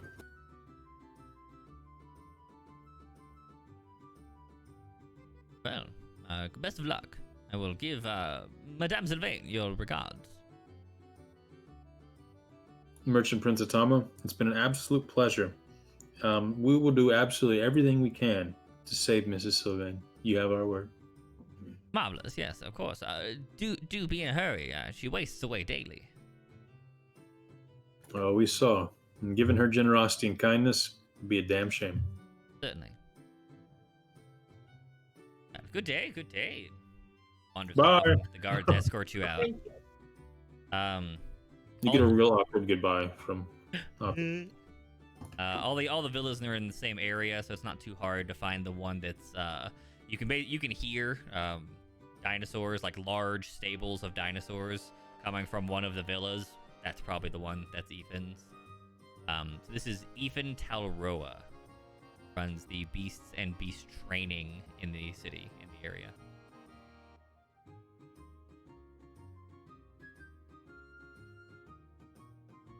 We wait to receive him. Blah blah blah. Show up. The guards are like, "What do you want?" And you're like, "We have this note." And you're like, "Oh, okay. I guess you might be important. Maybe you're just here to buy some stuff." Okay. They walk you through the area. The first thing that's like readily apparent is this is where a lot of the dinosaur trade goes on. This is where you would come to buy a dinosaur. You see that they've got like flying monkeys, flying lizards, giant lizards, Ankylosaurus, Deinonychus, flying snakes, and Triceratops. All of which, like Triceratops, are good for like long-term beasts of burden, whereas some of the others, like the Deinonychus, are best off for racing animals.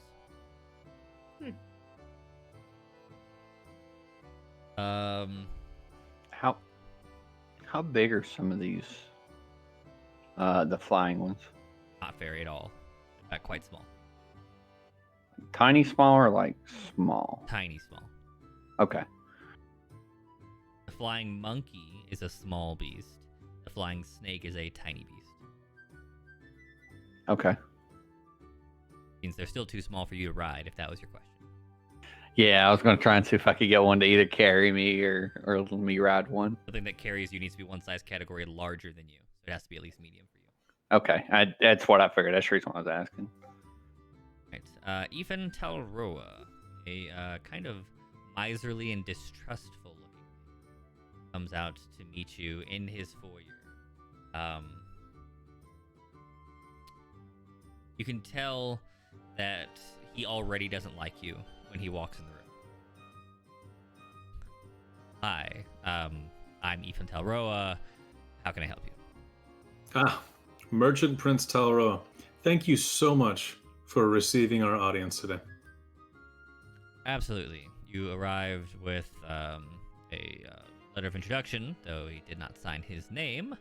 I know Wakanga's handwriting when I see it. Well, that's fair. Yeah, we heard from him and from several local dinosaur racers and statesmen and that you are the man to see about gambling in the city. Gambling on the races, yes, of course. Oh, gambling on the races is one thing, but how would you like more? More races? No, more power, more money, more control, more gambling. I see. I wouldn't be opposed. The city I'm from has a grand, illustrious casino, at least 4 or 5 times the size of your villa. A beautiful, incredible, enchanting building. A monument to the goddess Tamora that generates incredible amounts of currency, all in the name of course, collecting the people having a good time, risking things, learning to strike out on their own, trust in their faith, etc. But the excess goes into their coffers. There, they use that excess to feed the hungry, house the homeless, do as you will, right? And I'm sure that pleases Tamora. So I'm sure as long as a bit of that goes her way, she won't have any issue with it. But there's huge amounts of money to be made. If you're the prince of gambling, then I'm sure you'd enjoy an audience with myself, who ran such an establishment for a long period of time. I could teach you of the games, of the operations, of the way it works. Perhaps even give you the, this is a stretch, but give you the interest and language you'd have to use to endear yourself to the Church of Tamora. I know it's in the slums here, but if you want to make a lot of money, that's who you need to cozy up to. Yes, the peasants of Tamora did come seeking several years back. They left with dirt on their heels, as they often do. Look, not opposed to new enterprise and new means of increasing my holdings here in the city. However, random gentlemen such as yourselves, who don't necessarily look like they have much in the way of money, not exactly engaging of my interest. Now, Have you seen my owl? I have not. I guess if he's still on your head, then yes, I suppose. Yes, I do see your bird. It's a very fancy bird, sir. It is, yes. But you walked through a yard of very fancy animals. I have many, and you have one. I'm just saying. Look, again, I'm not turning you down. I just need some confidence that this would be worth my time at all. How about you prove to me in some way that you might be worthy of being a business partner in some way? Oh, that's fair. Do you have cards? No. Have you heard of cards? Yes. Do you have dice? Of course. Oh, perfect. Bring out your dice. I'm not looking to be wowed by a game of chance, sir. I'm talking about business. Well, the business lies in the margins. I can tell you about games and ideas that are guaranteed in the long run to make you money. And if you cozy up with Tamora, to make you even more money. It's all about shifting the odds in your favor. You must know this from the races. Of course, yes, I understand the basics. I suppose my problem is less with the games and more with you, and I don't mean this insultingly, of course, it's just that you lack bona fides. Show me some marker of enterprise. Show me something that you are a man of industry. Start something, grow it on your own, and then come back to me, and I will fund something much larger. So, if we went to the Church of Tamora and started such an enterprise, as you said, they've already approached you, might that have your, at least, rudimentary blessings so that it wouldn't be shut down by the other merchant princes before it can start? I will ensure that the princes keep their nose out of the slums when it comes to gambling. Okay, then we might make a quick little trip over there, talk some sense into them, show them how to get things done on their own. And once it grows large enough, you will be sitting on a golden egg. Looking forward to it. That said, let's say this does grow into something nice. What would our terms be there? Well, that would depend on the potentials of the enterprise at the time and the market climate at the time. I don't know if this is going to be something that happens in a week or a year. Well, would you be willing to part with, say, 50 gold as a means of confidence that I'm not just passing something off that you're going to scoop up and take? You've given me nothing to grant me this confidence. You're a person off the street. In fact, you came in with a mark against your favor by being recommended by Wakama. It's just tough to pass with these ideas and these thoughts and know how much money it's going to generate. Precisely why I should not be throwing money at random strangers. Well, have you ever had a pitch like this before? Of course. As I said, the peasants of Tamora came just years back. Yeah, but they're still poor. They don't know what I know. So prove that you can make them less poor, and suddenly you'll have my interest. Well, that's true. I suppose I should avoid a formal relationship until then. But, okay, here's the real deal. You protect this enterprise, you tell the other merchant princes not to squish it, and you'll have the right of first service when we want to grow. That sounds promising. I will look forward to hearing from you in the future. Okay, cool. That's definitely a deal then. I like this. Drinks? He doesn't drink. What is the local custom? Do you shake hands here? Some do. I prefer not to. Maybe a worry. deep bow? Don't worry, we've made our arrangement, and I will see you some other time. You're seeing Avi's like intense socially awkwardness. Oh yes, I'll shake myself and then bow sideways. It's a deal. Haha. He just turns around and starts to leave.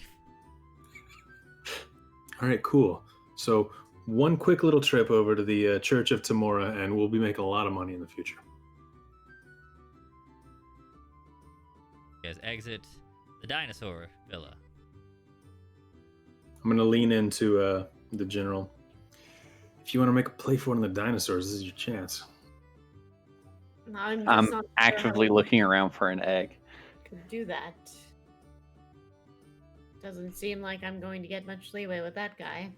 Oh no, he was a huge asshole. I'm not even good with people, and I can pick up on that. If there were gonna be eggs, they'd be in the nests in the stables, not just out and about for easy view. Okay.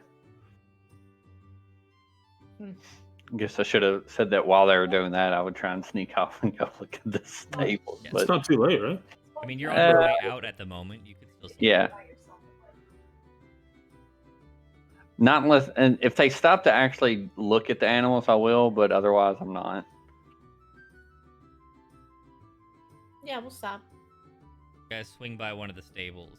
Let's say you're in like the medium dinosaur stable. There's the Ankylosaurus, the Deinonychus, and then like a high rafter pen of flying snakes.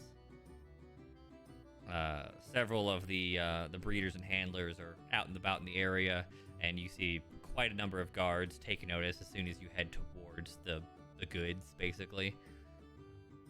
One of the breeders walks over and... Hi. Very Yeah. cool. We've never seen, dinosaurs for sale before, so. Oh, very you're interesting. foreigners. Yes. Well, these are our stock. What would you say the best ones for riding are? Oh, that'd be the Deinonychus for sure. And will it do well in battle? No.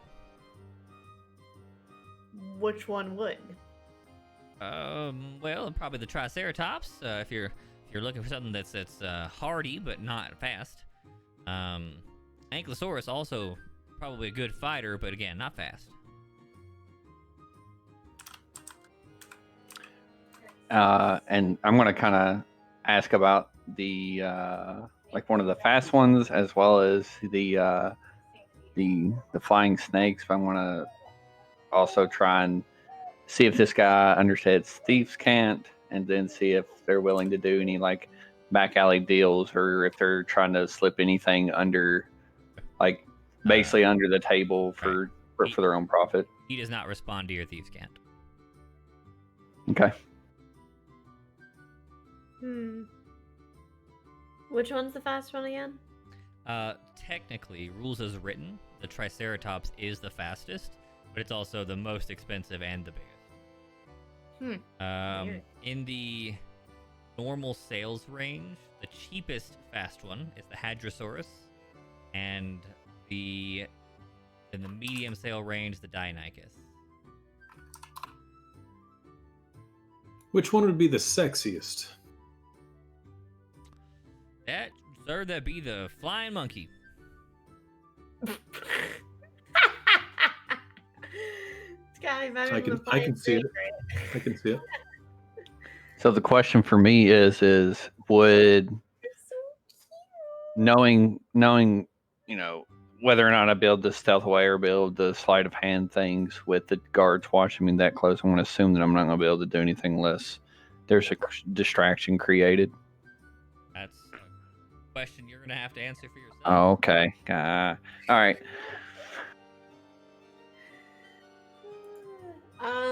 Okay, so are all of these herbivores? Oh no, of course not.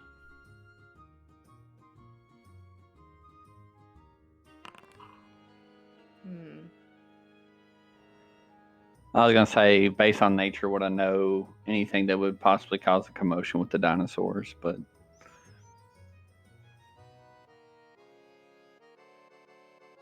Shenanigans is a carnivore. Yeah. Most of the others are herbivores. What was your question, Kosher? Would there be any of them, like based on my nature, like my knowledge of nature, would there be any? Would I know of anything that would get them kind of stirred up and cause a commotion? Not to your knowledge, no. All of you are very unfamiliar with dinosaurs. Okay. Not a very common thing. Would I know that about snakes or monkeys? Snakes, not really easy to rile in general. Monkeys, pretty much willing to rile about anything.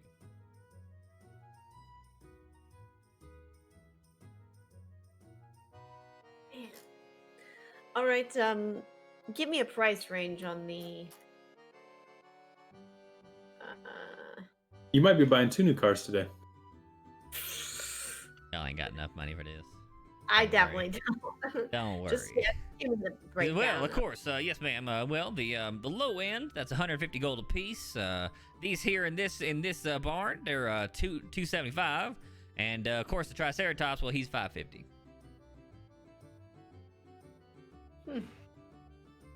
Let me think on this, and then I'll get back to you. Perhaps tomorrow. Certainly.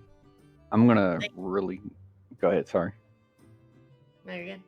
I was gonna say I'm really gonna try and rile the monkeys up. You're not with the monkeys. You're in the medium barn, which is Ankylosaurus, Deinonychus, and flying snakes. Okay. Rile the flying snake. I'll lean into the general. You're gonna really have to schmooze that guy and talk him up. Maybe mention your up-and-coming career as an arm wrestler and Coliseum combatant. Maybe as a sponsorship you could get one. I'm afraid that's not quite what I had in mind. I don't plan on staying here very long, and making such promises sounds They like don't have to know that. Sure, but you know how I feel about lying like that. Oh, I don't like lying either, unless it's the means to something good. Which in this case, I believe it is. I'd rather not. I'm fine without. That's fair. But if a sponsorship opportunity were to arise, would you be opposed?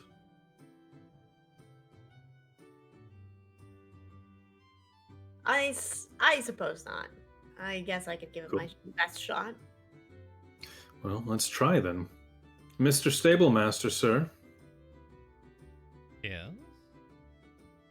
do y'all ever loan out dinosaurs as a sponsorship to combatants and champions in the Coliseum? Coliseum? No, those are fighters. Now, if you was a racer and you could get sponsorship, then yeah. Oh, are there regular applications taken for racers? No, racing's something that you brought up on in the family, or that you apply to real young. I see. There's no merit-based way to break in. Oh, I mean, I suppose if you showed up on your own with your own dino and paid your way into a race and won, then hey, that's merit. But Oh. getting a loner dino for a no-name, nah. No, I was thinking more along the lines of so there's no crossover between Coliseum fighters and their own celebrity and endorsing your dinosaurs. I suppose if someone was exceptionally popular, they might be able to make a case as a sort of marketing materials. Exactly. Yeah. This young lady over here, this is the general. She intends to crush the Coliseum under her heel, and whereupon that, maybe we have a bit of business. Yes, sir. Once that turns into a has, come back. That's fair. Very cool. Thank you. And turn around to the general and just like wait so that they'll be like, he thinks it's a cool idea. We should do this. I'd rather make sure that we have this soulmonger under control before I commit to anything like that. Ah, but maybe these are all pieces of the same puzzle. Are they though? Probably not, but maybe. You never know. You can't see the future unless you're some sort of divination wizard. Sadly, I don't know what that means in character. He twirls his dagger as he says it. I basically give up on the idea that I'm gonna be able to steal an egg right now. Okay. As you are here in the Dino Villa, you hear like you're under a big awning, and you hear the crack of thunder. Oh, y'all best get inside. Not here. Y'all need to leave and go find some place to be inside. Are we in danger? Sounds like the storm's picking up. Yeah. Okay, we'll hurry back to. How long do we have? Looks out from under the awning. I don't know, 10 minutes. Okay, well, we'll hurry back to Atamu's then. Let's get going.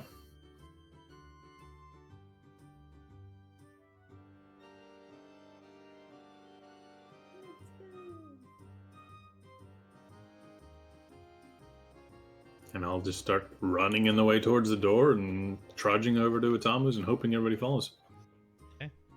And I make a bet to everybody to go to the first one back. Oh, sorry. Oh, To go to the first one back.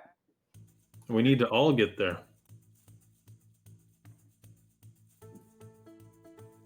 I'm making no bets. I just want to get to shelter, please.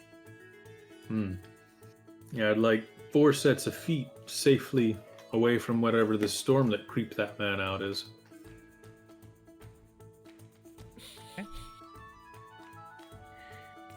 That dog is cracking me up. What's that popcorn? Yes. Yeah. He's Hey, really what- into it. Fun. You can still taste it. All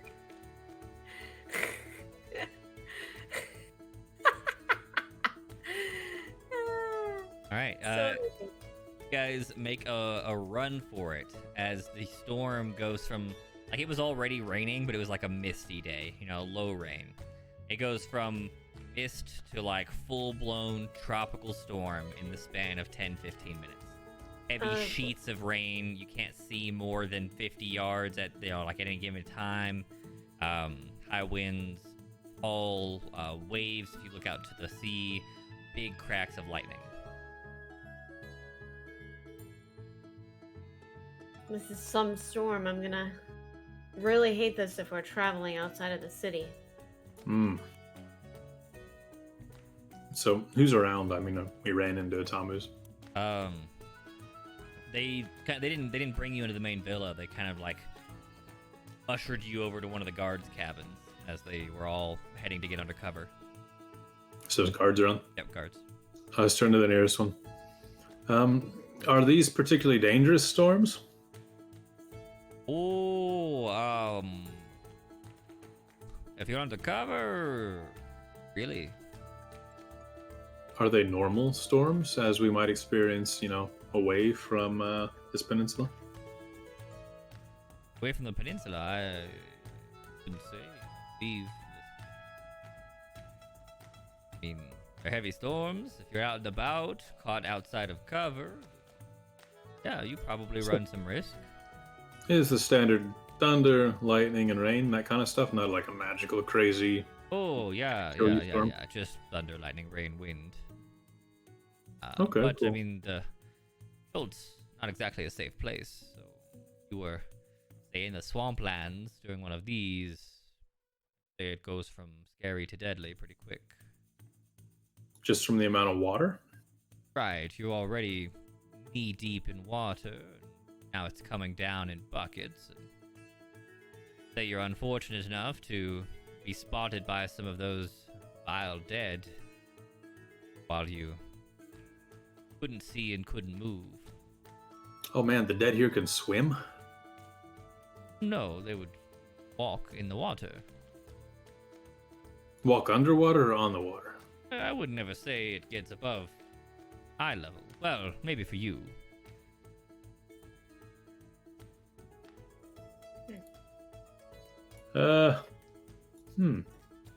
Yeah, that doesn't sound good. Right. Probably want to avoid the lowlands if you need to be in a storm. And which direction do those extend to? Everywhere. Avoid everywhere if it's storming. Okay. Right.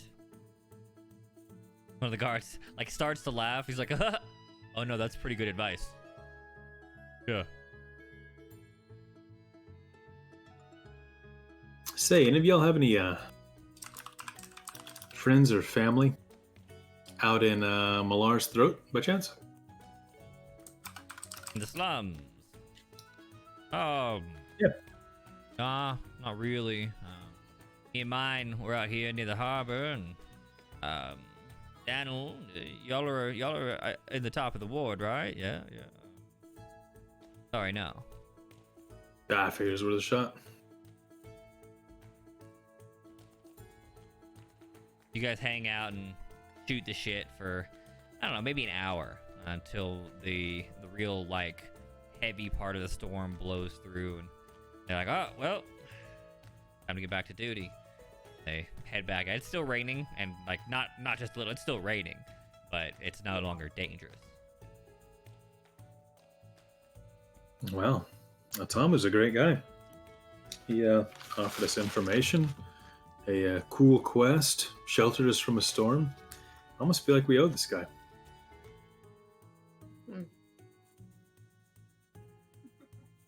I think he was probably doing it for Personal gain.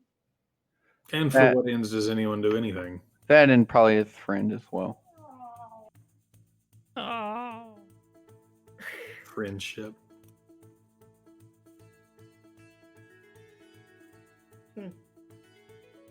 Yeah, I'm not going to pretend that I'm going to trust every single one of these wealthy individuals. They have a lot to gain and a lot more resources to do that, so. Oh, I don't trust anyone, but in general, all we have to judge people by is what they hand us. And he handed us kindness, information, a ways to an ends, all kinds of cool stuff. The other guy, Eton, he gave us a potential maybe. So, and he was rude about it. I'll take this guy. Well, do we want to go to the throat, or do we want to go ahead and go to the market and get the equipment that we're going to need for our travels? Well, I think Malar's throat's on the way, so let's stop over there and give me an hour with the local Tamora failures, and then we'll head on over to the market and pick up some shovels. Okay. How about let's also talk to a guide to see what they suggest that we take with us as well. Yeah, that's They true. they know the Find a land. cool guide, that would work out. Where they said we got to get a crazy one if we're gonna work off of our information. And he might want to split our loot too if we go looking for Needle's cash. I don't really like splitting since we're already splitting 4 ways. I also don't like killing over money and objects either, so yeah. And if we intend to use whatever we find on our little mission here, I don't know. Maybe there's some way we do it without a guide? Or even better. Here's one. I got an idea. What if we get down to Camp Righteous? We find a guide there. Somebody that's like really motivated just out of general goodness to want to destroy the Soulmonger. That's a hell of a guide, right? You don't even have to pay him. You're just doing off your mutual mission. Or we convince them of the danger, to all the good people of the land, if they're truly good, that, we have to destroy this thing or it's going to, negatively affect all kinds of people, right? And then really play up the whole necromantic shit.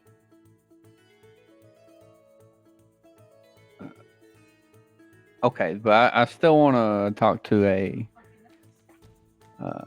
at least a guide here to see what they suggest that we bring with us and what we need to deal with the undead with. Yeah, let's just keep the location of the dragon's cash close to our chest. Not offer that up to anybody. Oh, I agree with that. All right. So let's look at our little map here, and where are we right now?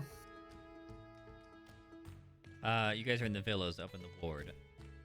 So Harbor Ward. yeah, no, Merchant's Ward. The more in the interior greenish sections. Market Ward is where we need to be to buy shovels and supplies for the Right. journey. Right? Market Ward is where the shops are.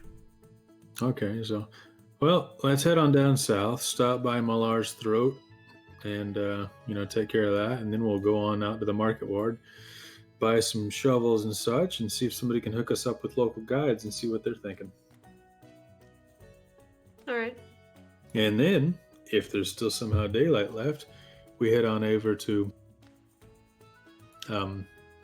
wherever the shuttle heads down river Soshin Star might be, and see if there's any young religious-looking people around. What was our name? Silverfang? Silver Tusk. Silver Tusk? See if we can find a certain Miss Silver Tusk. Alright, so you're headed for Malar's Throat. Hide your valuables. These are slums. Who takes their valuables out? And I just tuck my insignia underneath my chainmail. Oh, you've never been too much to the slums, have you? I haven't been poor in a long time. Since I was very young, and back then, when you're in a small village hidden in the woods, there's no real poor or rich. Everybody just kind of lives in a tree together. Well, But I do know of poor. When I ran Tamora's casino back when, many, many, many, many poor were housed and fed and taken care of in our service.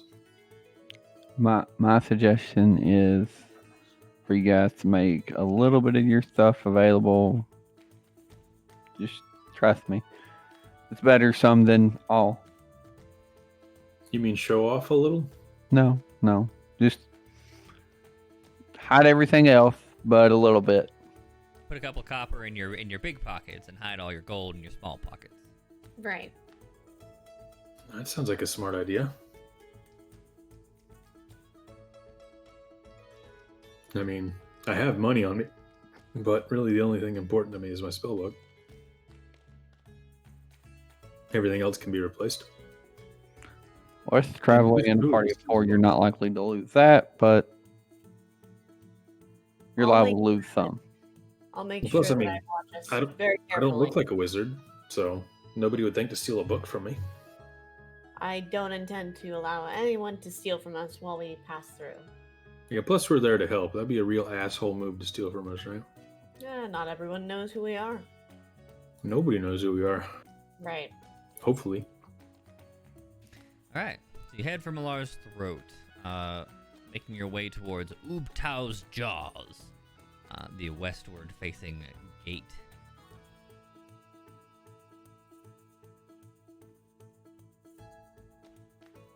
As soon as we get in there. All right, we're here from Malar. Leaving Ubtau's Jaws to the gates, you can see that a lot of the city's water, especially during heavy rains, runs off here. The throat is actually made from a really deep canyon. All the buildings in it are cling to those walls. And there's big, heavy rope and footbridges that span the canyon at several locations. Some of which go all the way across, some go building to building.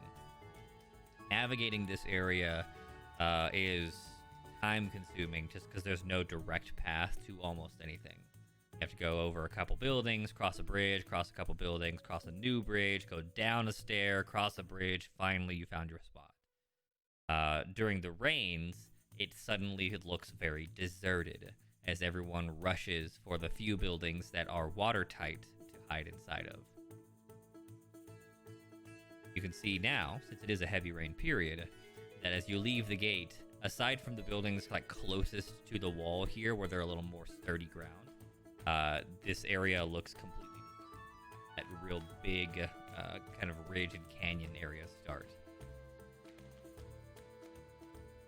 I guess they really don't like the water here. Doesn't look like Maybe it. they don't like drowning. Not too many people are fans of drowning. I'm surprised.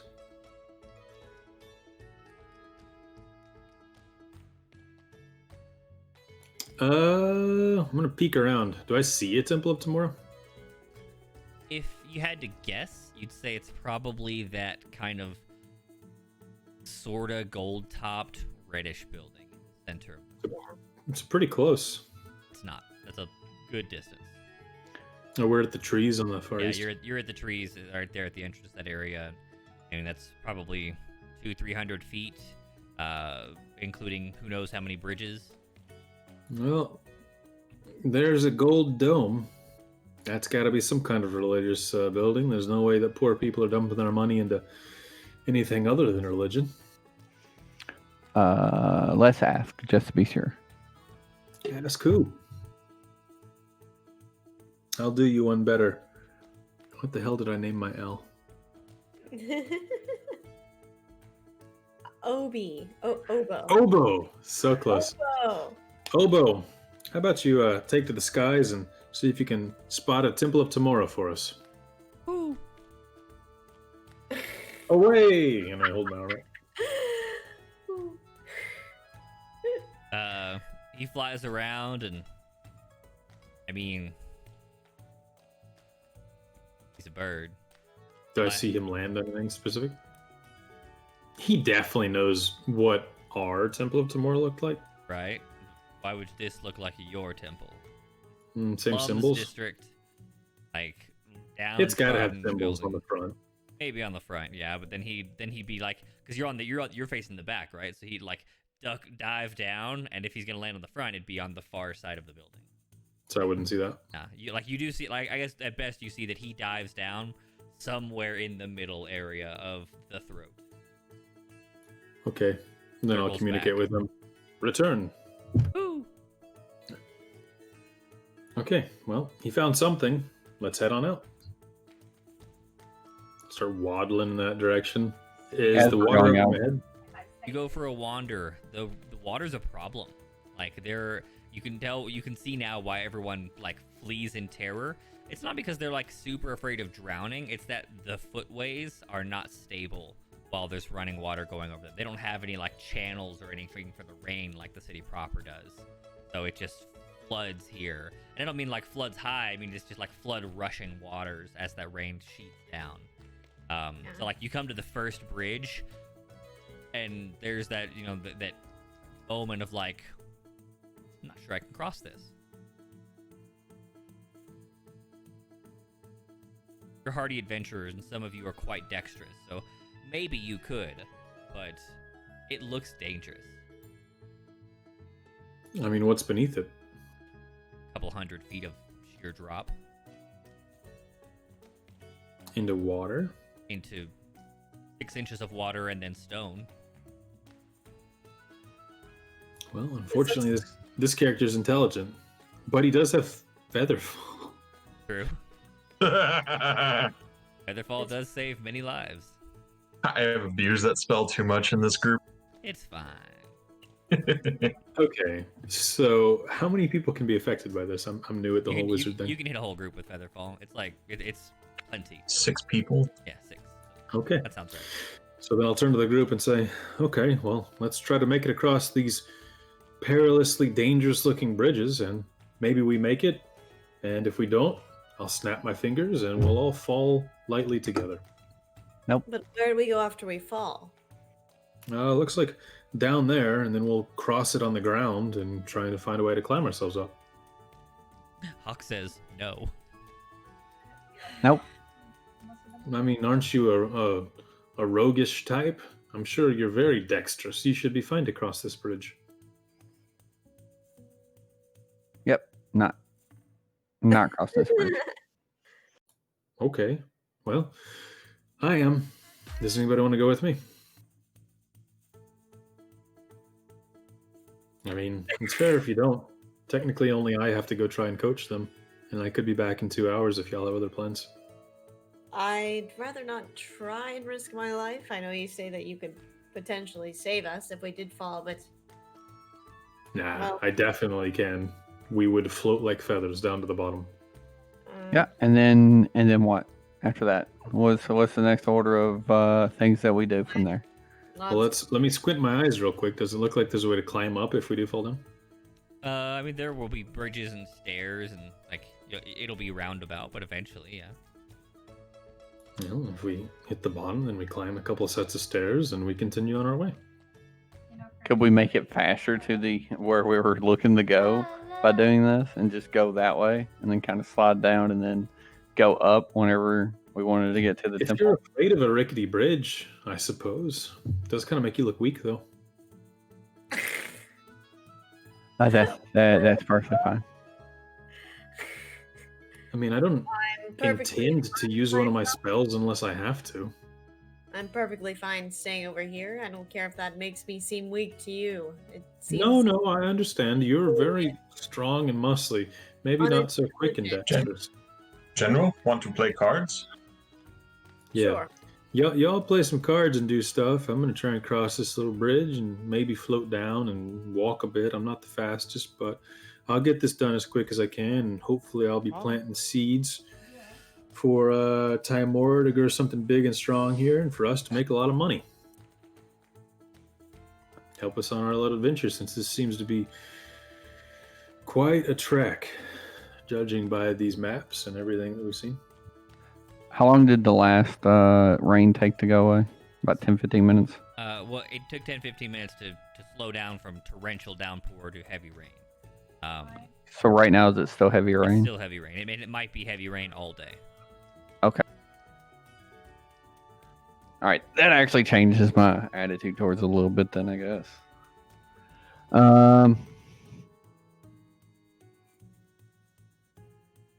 I'm gonna look like I want to go in, I guess, the nearest building that I can go into, and then I'm gonna ask somebody if there's any way to actually get to where the temple is currently, in the current climate, without it being overtly dangerous. Oh, hey, man. Nah, not really. Pretty much gotta wait out the rain here out in the throat. That seems all right, thanks. That seems terrible, but thanks.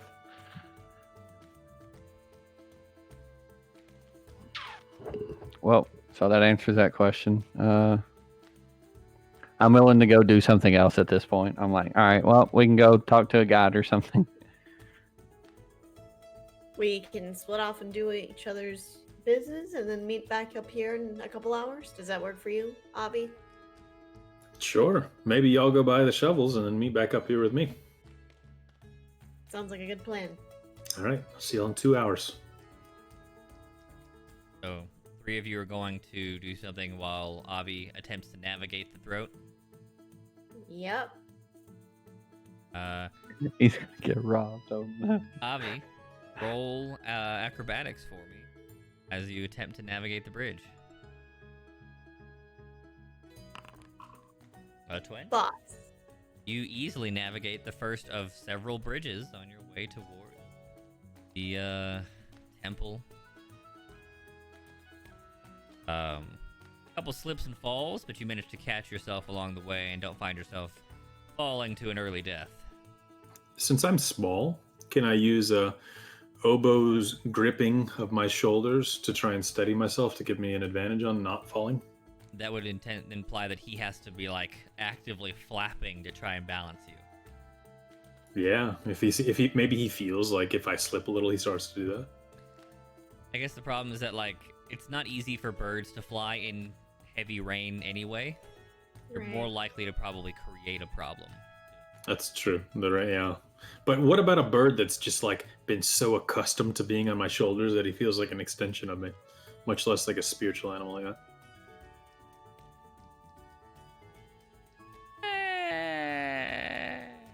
Like he could probably recognize if I was slipping or falling, just because he's so used to my movements. Right. I guess the problem is that like, if he does that, I'm probably gonna have to roll for him to create a problem.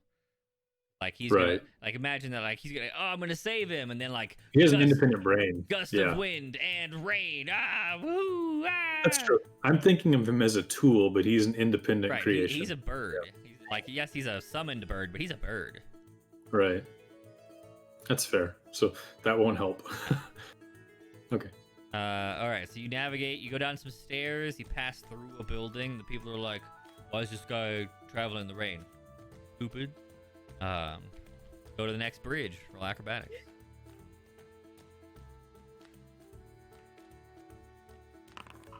Oh, that ain't gonna cut it. You do yourself a slip and fall. Go And I a tumbling. snap my fingers and feather fall. Go to a much slower fall. Float down to the ground. Roll one more acrobatics for me. So yeah. Even worse. All right. These 3 acrobatics will mark the skill and speed of your journey. Sometimes you'll easily navigate the bridges, but most of the time you'll struggle with it. You'll spend the better part of the next few hours just trying to make your way through the floodwaters. Other party, where are you going? Guides and shovels. You headed to God Jabal. first. Sure. While doing that, I'm gonna ask. I'm gonna just be like, "Hey, Fury. I actually got a couple questions for you. If you'd be Yeah. able to do me a favor. Most of this stuff, like if I have to carry a bunch of stuff, I'm not gonna be able to. Like I'm itty bitty. That's why I picked you up, put you on shoulder. But okay, you can put it in my pack. Just Thank if you steal anything, it can't go in my pack. You have to carry it because it is your sin. Okay, that's definitely fair then. I appreciate that. I was just looking to carry some, maybe a few other things. It's just, if you already tell, it's just stuff. It's just. Stop. It's more like my inventory because my inventory weighs literally more than double than me. Oh, jeez. Yeah. All right, the 3 of you are headed for Merchant Prince Jobal.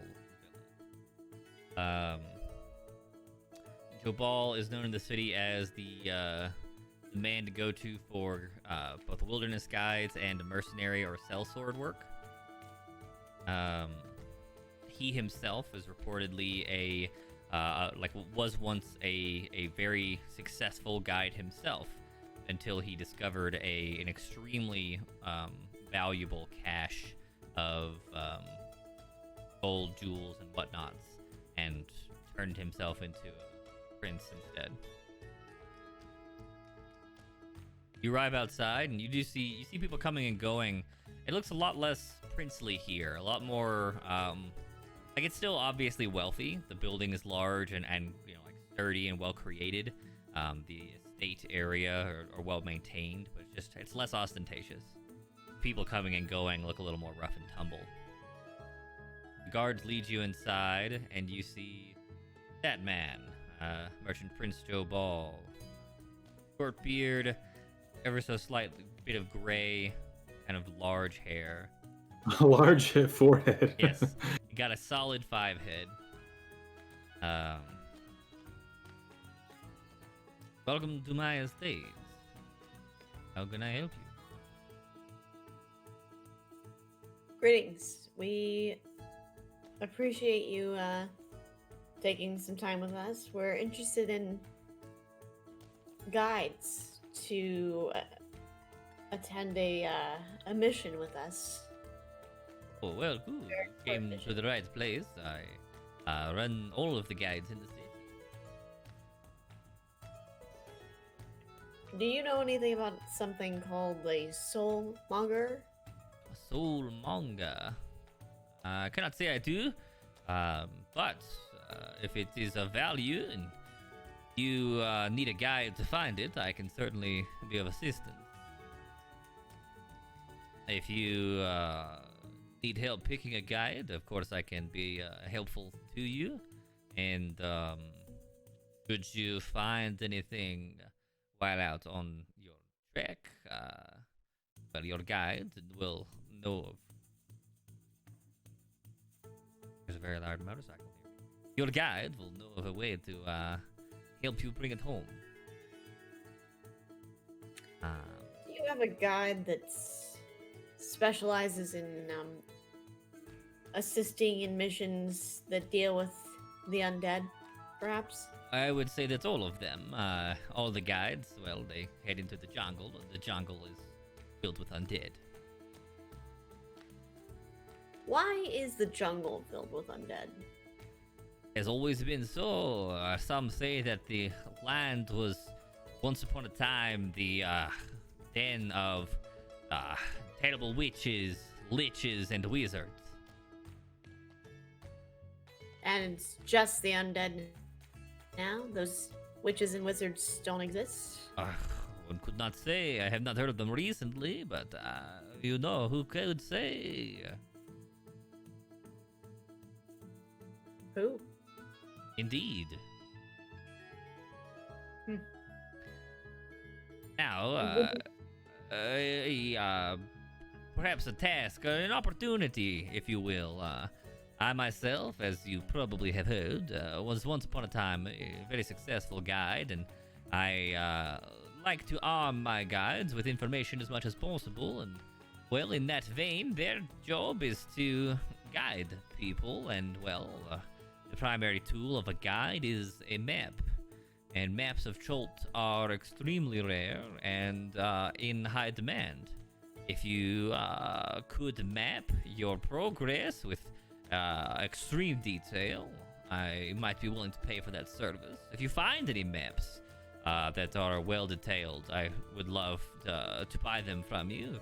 Hell, if you have any maps, I would buy them from you. Have you any maps? No, not currently. No. That's too bad.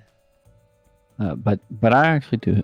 Do you? I assume that you probably have some that are well versed in the trip to Camp Righteous or Camp Vengeance and kind of the area in those areas. Oh, up the river. Yes, of course. Yeah. Typically, how much does that service run? Well, guides charge 5 gold a day and require a 30-day payment in advance. Of course, you may be able to talk them down. It's entirely up to them what they choose to charge you, but this is the normal fee. Some guides will even work for treasure if they are hard up for adventure or treasure themselves, or maybe if you're willing to do them some, a good turn, they'll do you one as well. Okay, thank you. Have you need of advice upon guides? I could give you some information. Absolutely. We're also Recommendations are welcome. Yes, of course. And supplies that you recommend as well. Yeah, but what? Like I'll just kind of get straight to the point. We've been kind of tasked with finding the items that they spoke of earlier. I don't know if it's of much value except for in the hands of somebody that's really wishing to harm a bunch of people, because that's what it's currently doing. But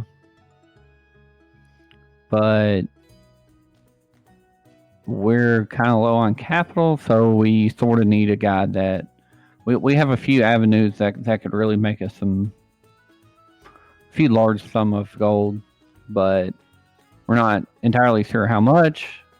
So that would be more the guy that we're trying to seek out.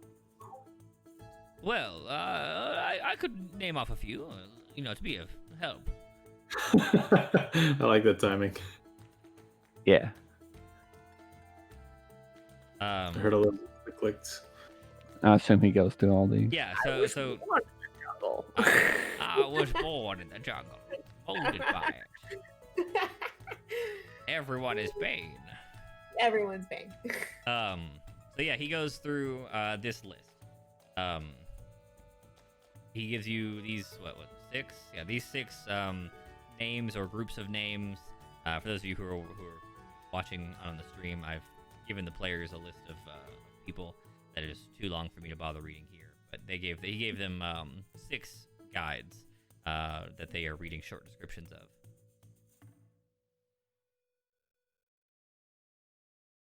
It did not include their names in the image, so if you want to know their name, ask.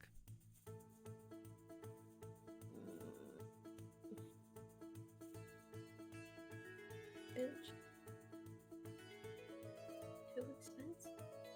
Khajiit. You want to know about the Khajiit? That is River Mist and Flask of Wine. Duel guides. Yeah, 2 of them are duos.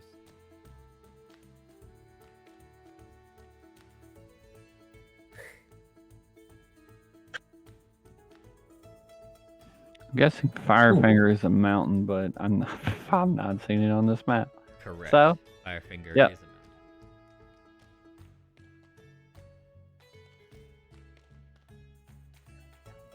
It's probably super far south.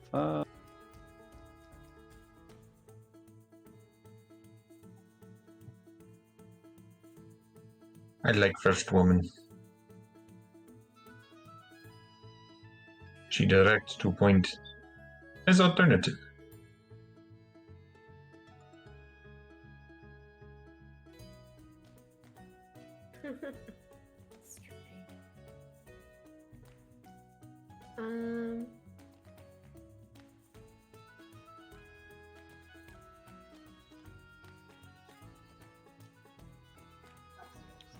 With the Why do I feel like the last 2 are gonna fuck us over? the third one is 50-50 share, or is it 2/3 them, 1/3 our group, or is it equal share, meaning that they would get 1/6 of it? 1/6 each, so it'd be 1/3 of Yeah. the total treasure. Okay, that's the reason why I was asking equal share, because equal share would be like, because it depends on how you see it. If our group versus their group, and it's 50-50. Okay. In the case of guides, this like interesting enough. This is actually in the book too. Like if you take a guide and they are acting in any way beneficial to the party, they not only take shares of the treasure if that's part of your deal. They also take a cut of your experience. Like you guys level slower with guides in the party. Oh. But you die less often, so there's that. My vote's for the first lady as well. Same. I don't get a vote since I'm not there, right? That's up to them. Vote.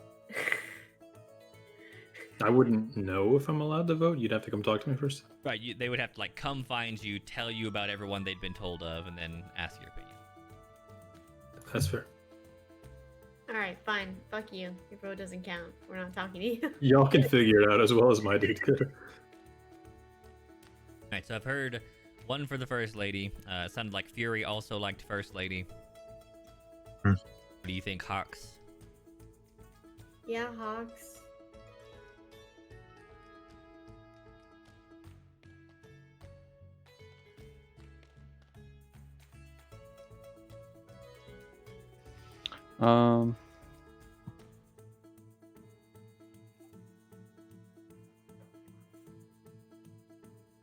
I almost want to say the last one's the best bang for the buck, because it doesn't say that with the promise of treasure they'll waive the fee. It's with promise of equal payment of the treasure. I was just worried that they might screw us over. Yeah. That's the only thing. Like, I don't know why. I just got that impression that they might. Because you're a racist against cats. That's what it it. is. Clearly. Every fantasy trope tells you to be racist against cat people. To be fair. But maybe these are the pair you can trust. I doubt Very, it. very shifty cat people. Well, so with the first one, if we want the fee waived, then we have to go on this long, arduous thing that, I mean, it could lead us to where we want to go, but Right. it could be just a huge time sink, too, and get us killed. It's true. But it'll get us more experience, too. And True. we'll get a better view of the island, too. We'll be able to see more of it. Yeah. Okay, yeah, I'm game for that. Because we still don't know where we're going yet. Where is that one? Firefinger? Is that what it is? Yeah, it's Firefinger. Okay. Get out of my... A wooden mast that, in a place called Firefinger, couldn't imagine it burned up. It's like right on the way to Mesro, too, though. So to me, it almost makes more sense. Right? If that's where we're wanting to go, if we're not wanting to go to Camp Righteous. But I mean, I guess we could do that, go there, do Vorn, and then backtrack to Firefinger and get that for her, and then go to Mesro. Yeah. It just depends. We'll have to talk to her and work it out and see if she'd be willing to do that. Yeah, I agree. Okay, it sounds like the first one.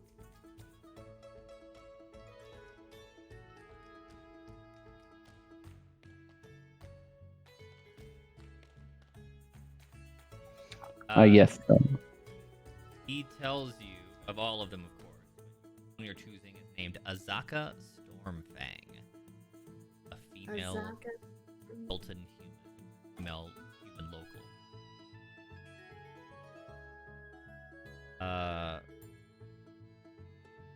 His helper, if I recall correctly. Is what? He has a actually not his helper, his partner. He has a like a trusted business partner and a confidant named Azon Talieri. Jobal has that. And it's Azon who leads you around the city, pointing out each of the guide options and telling you little bits about them that you're handouts. You've decided upon Azaka, and so he will lead you there. Azaka, a very tall, 6 foot tall, lithe and like sinuous woman, heavily muscled, scars on not a ton of her body, but like she's definitely been through plenty of scrapes and has the scars to prove it. Has a kind of thick, unwashed-ish or kind of dreadlock-ish bundle of hair with a few braids on the side of her face and a heavy, kind of flowery necklace.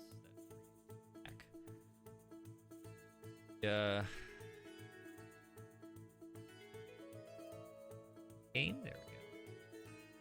Port here. He greets you in the southern area, just south of the Colosseum, the large round building, where it looks as though she was doing some training. Excuse me, are you Azaka? Aye. We met with Jabal and we figured you might be a good fit for a quest or two that we need a guide for.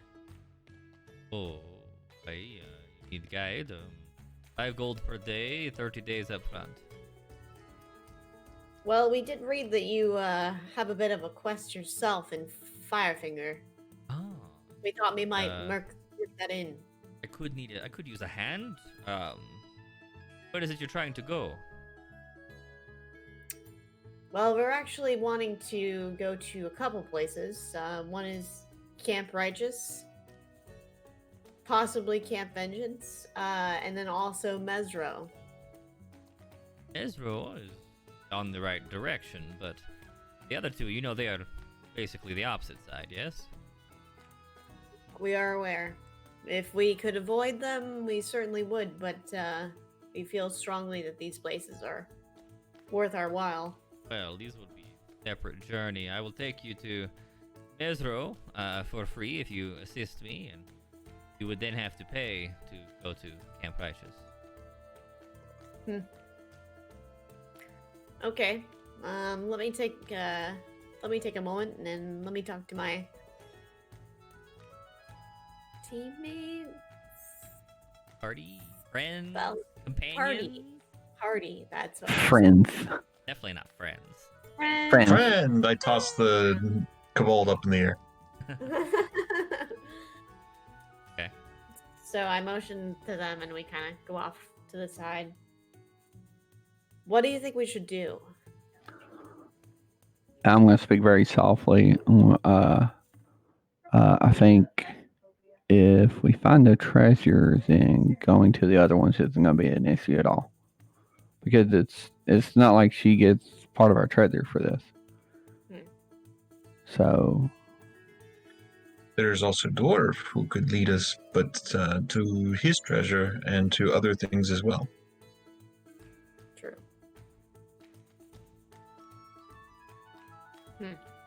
Moradin's Gauntlet?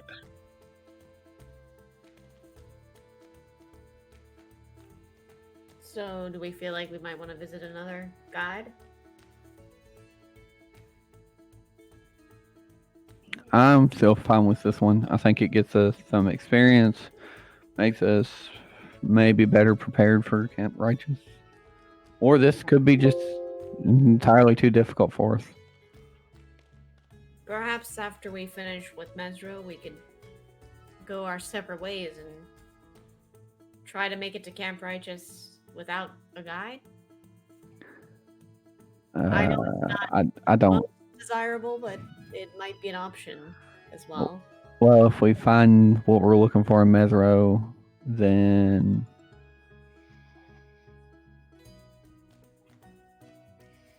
maybe we could pay her for the rest of the journey.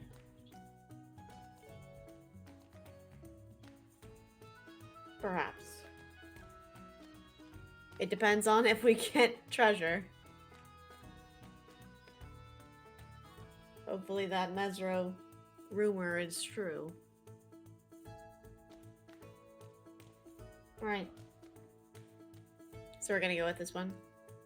I'm fine with that if you are. If you guys want to go with a different guide and go to Camp Righteous and Camp Vengeance first, I think the more for sure one would be to go after Thorn and try and get either get the gold for that or Yeah. But I think this one is we at least get our feet wet and we can kind of I won't say without risk, but we can kind of at least learn more about what we're up against. Agreed. Okay. Mm-hmm. Alright. Gonna go with her. We're gonna go to Mesro. We're gonna do our little quest in Firefinger and see where we go from there. Go back to Azaka. Well,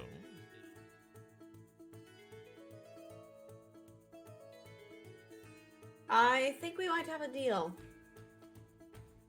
a deal We'll for go- payment or a deal because you want to go to Firefinger? Firefinger and then on to Mesro. Bold. Wait, what'd you say? Bold. Just one question though. That does get us back, right? Here. Yes. The return journey. And then would you be up to, let's say that we run along a little bit more money than what we currently have, would you be willing to make the trek from Mesro to Camp Righteous? Yes, if you can pay, of course. I'm a guide. Alright. I like this. We won't be leaving today, of course. Our friend is currently trying to trek through the throat.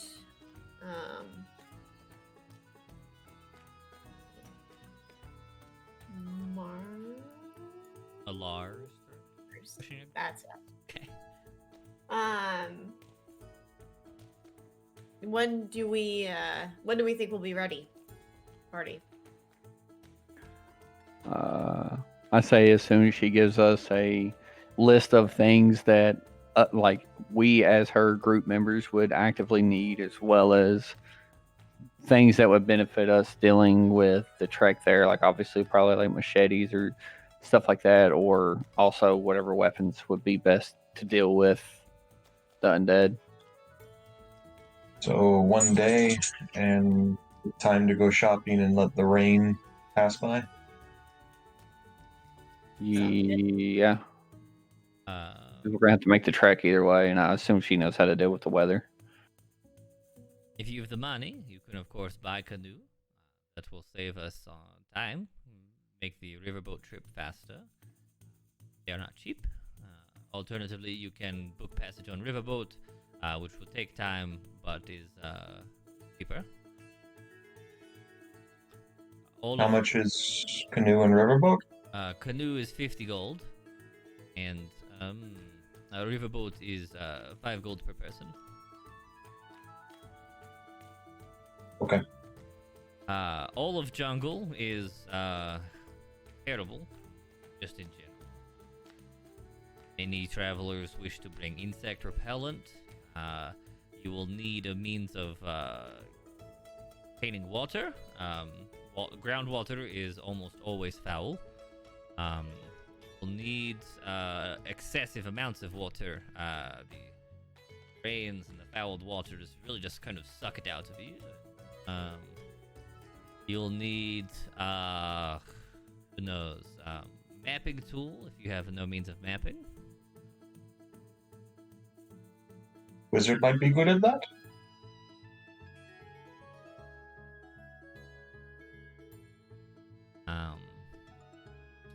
But in general, mandatory equipment, extra water, rain catcher for getting new water,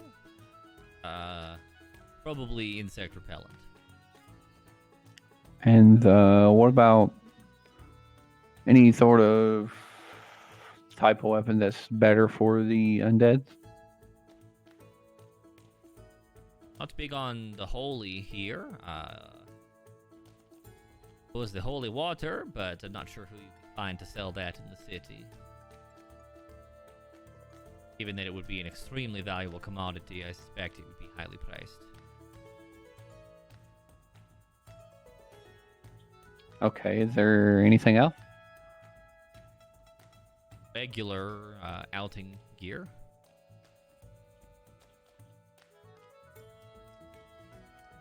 You're so broke. You guys are broke.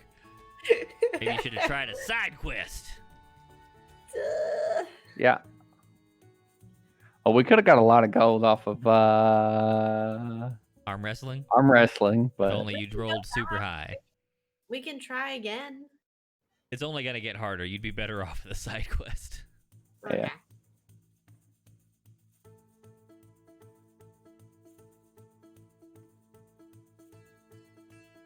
We could delay this and then go do a side quest.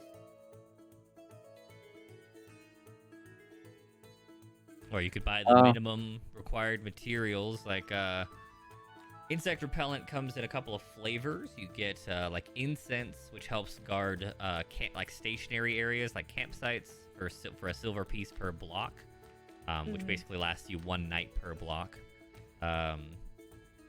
Salve for your person, sell at 1 gold per 20 applications, which protects you for a day. So if you had four vials, you could protect everybody for 20 days.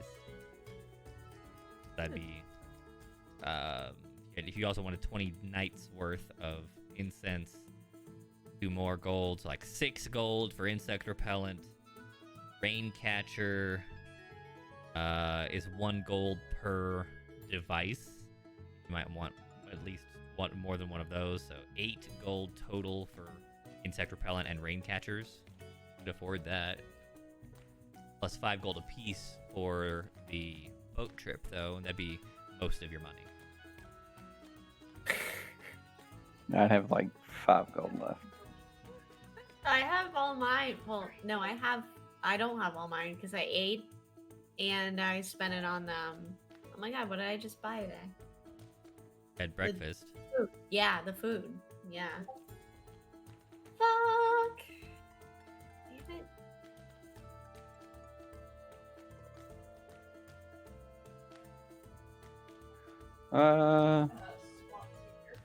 Yeah, I say we're either gonna have to do some betting or we're gonna have to do a side quest. Side quest it is. Well, All right. Side quiz. Let's But- tell her. Let's tell her we'll be back in a week or less. I might be gone, but all right. She's gotta. She's Might be gotta right eat. there. Yeah. we will probably wait for you. All right. Smart. Wait, not smart. That's gonna take a long Yeah. What time if now. I like some outings are not short. Like the one that we're trying to do. Right. Like you guys are going on a long one. Remember, you like technically this campaign is on a time crunch.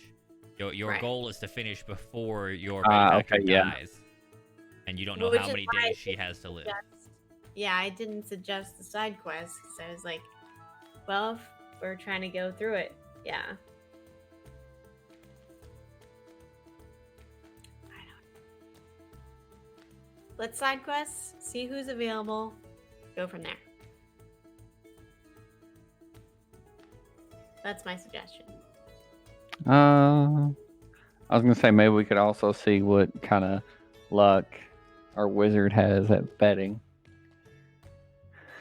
Because if it's like we could just make some quick cash, possibly, and then because that I would almost be willing to bet the dungeon's willing to gamble based on his character, and if we win money, that kind of funds it at least for the short term. And then if he loses, then we can just go on a side quest. Or is that metagaming?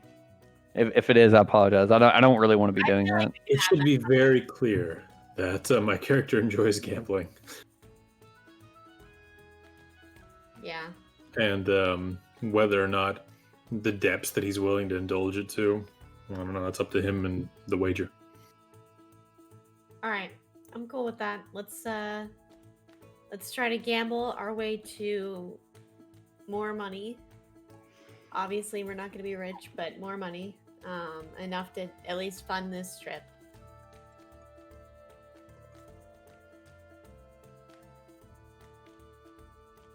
You want to gamble first? Well, when you say it like that, maybe not. I don't know. It's I'm funny, just it's like, asking. The conversation we had earlier, you know, finding that giant pile of money, that's the easy part. Just buy Yeah. some lottery tickets. We'll be There you go. fine. We'll be Alright. fine. It's Yeah. fine. Your But plan is to gamble. That means you got to go find Avi. Avi, roll me like, I don't know, 3 charisma checks. Okay. That's your dumb stat, isn't it? It's not a good one. Yeah, it's right beside strength. Can I offer myself guidance on this? Nope. I do have those other rolls though. Way to volunteer one of your 12. Your 12. I wouldn't go with your 7. Yeah, 12's not the worst, but it is still a -1. That's slightly above Yeah, average. It'll give you an 11. I'm gonna roll. You said 3, right? I'll roll 2 and see how it's going. Okay.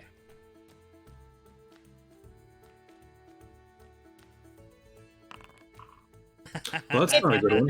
So that I can't replace that because I already rolled Yeah, it. you have to say before. Oh, there's a 0. This might just be fucked then. Go on. Okay, I'll do one more. There's this. Now much. There's the We already 7 you would have. mentioned it. There's the 7, which Exactly. is better than your 6 you would have gotten by using the And the 7. last one is a 12. All right, so you get an There you go. 11. You got a 0, a 7, and an 11. The 0 represents how you approached the temple in your basically completely flooded and destroyed, disheveled state. You had to climb. You fell down to the bottom. You had to climb through the oncoming downpour, get back to the temple. And when you walked in, you were basically a 98% drowned rat. Now you look just like everyone else here. It turns out most of the citizens of the Throat who can get there will take refuge inside of the Temple of Tamora during the torrential downpours. And so you look like just another peasant, slum-living person whose face they just don't happen to recognize. So they let you in, they actually give you a little bit to eat, they warm you up. EML on. Although it's under a shirt, so Right, you but wouldn't it's even under know. this like so at first they take pity on you. So like they come out, they try and give you some food, they bundle you up before they even let you speak. They're trying to take care of you as best as their meager offerings can. That's the 0. They have a horrible first impression of you. They believe you're one of the peasants of the Throat. Good or bad? Your 7 comes in when you finally start to warm up and you've had a little bit of that thin soup, and you get the ear of one of the priests nearby and actually reveal that you are in fact a follower of Tamora, and a cleric of Tamora. You show off your symbol, you speak a little bit about your home, and the 7 represents that they don't really believe you at first. Like the way you came in and their first impression of you makes them immediately a little mistrustful, especially because they live where they live, that you might have stolen these things. Finally, you get off your 11 and they take you to one of the higher level priests, and you convince him through your knowledge of the tenants and of course your knowledge of your past work that you were in fact a priest of Flora and that you have some things of value to say. You spend an awful lot of time just trying to get to where you had intended to be right off the bat. Finally, you do convince him to listen to you, and you have this long chit-chat about some of the options, about how he can improve things here in the Throat for himself and everyone else. And he's very open to the idea, but he fears, being immediately shut down by the princes. Of course, you tell him of your semi-secret deal with the gambling prince, and Ethan. Ethan, yes. He sparks a little bit. He shows a little light in his eyes, and he's hesitant. They've already tried some things like this to try and get themselves a sponsor or a backer, but they failed then, and so some of the other priests are reticent. They're not sure if this is gonna work or if they want to, but I mean anything that could help them follow in the teachings of Tamora and better the lives of themselves and everyone around them is worth trying. So you spend the next couple of hours showing them the basics. I would have terms before I showed him anything. Okay, that's fine. I'm trying to fast track that as it's not something that Right. really needs to be role played. It's a thing that you will succeed at given time and effort. Right. So you lay out the groundwork, you show them the basics of the games, you talk about what they need to do to try and do it, be smart about it, don't go overboard, start slow, start small, work only within the Throat for a while, then try and expand to the other slums areas, not necessarily into the city, that kind of stuff. While emphasizing where the money's going. Right. To make sure that the proper amount of cuts go to, of course, tied to Tamora, and then how to give it to themselves in a way that assists themselves and the community, and then Right. Growing the temple to expand the gambling operation. exactly. And once there's an inkling of actual success, you tell them that you'll be back, and to make that connection with the merchant prince, who will just immediately legitimize them within the city, and then it all kicks off. Right, and then you expand outside the Throat, and now Right. you're huge. Exactly. So they're on board. But that there's always a cut from my expedition. Of course. And they suspect that this will take a great deal of time. Like you shouldn't suspect to see any results from this for a number of months. Yeah. But they will get started. Cool. I mean, that's the logical conclusion. Right. Unless my character's catastrophically dumb. Yeah. Exactly. As far as with people. And if you guys find a bunch of treasure and you come back and pump it into the temple, we can move that timeline up. Right. Maybe you get fancier stuff, attract fancier clientele, and move out of the slum easier. Exactly. Okay. So we will end session tonight with you guys meeting back up.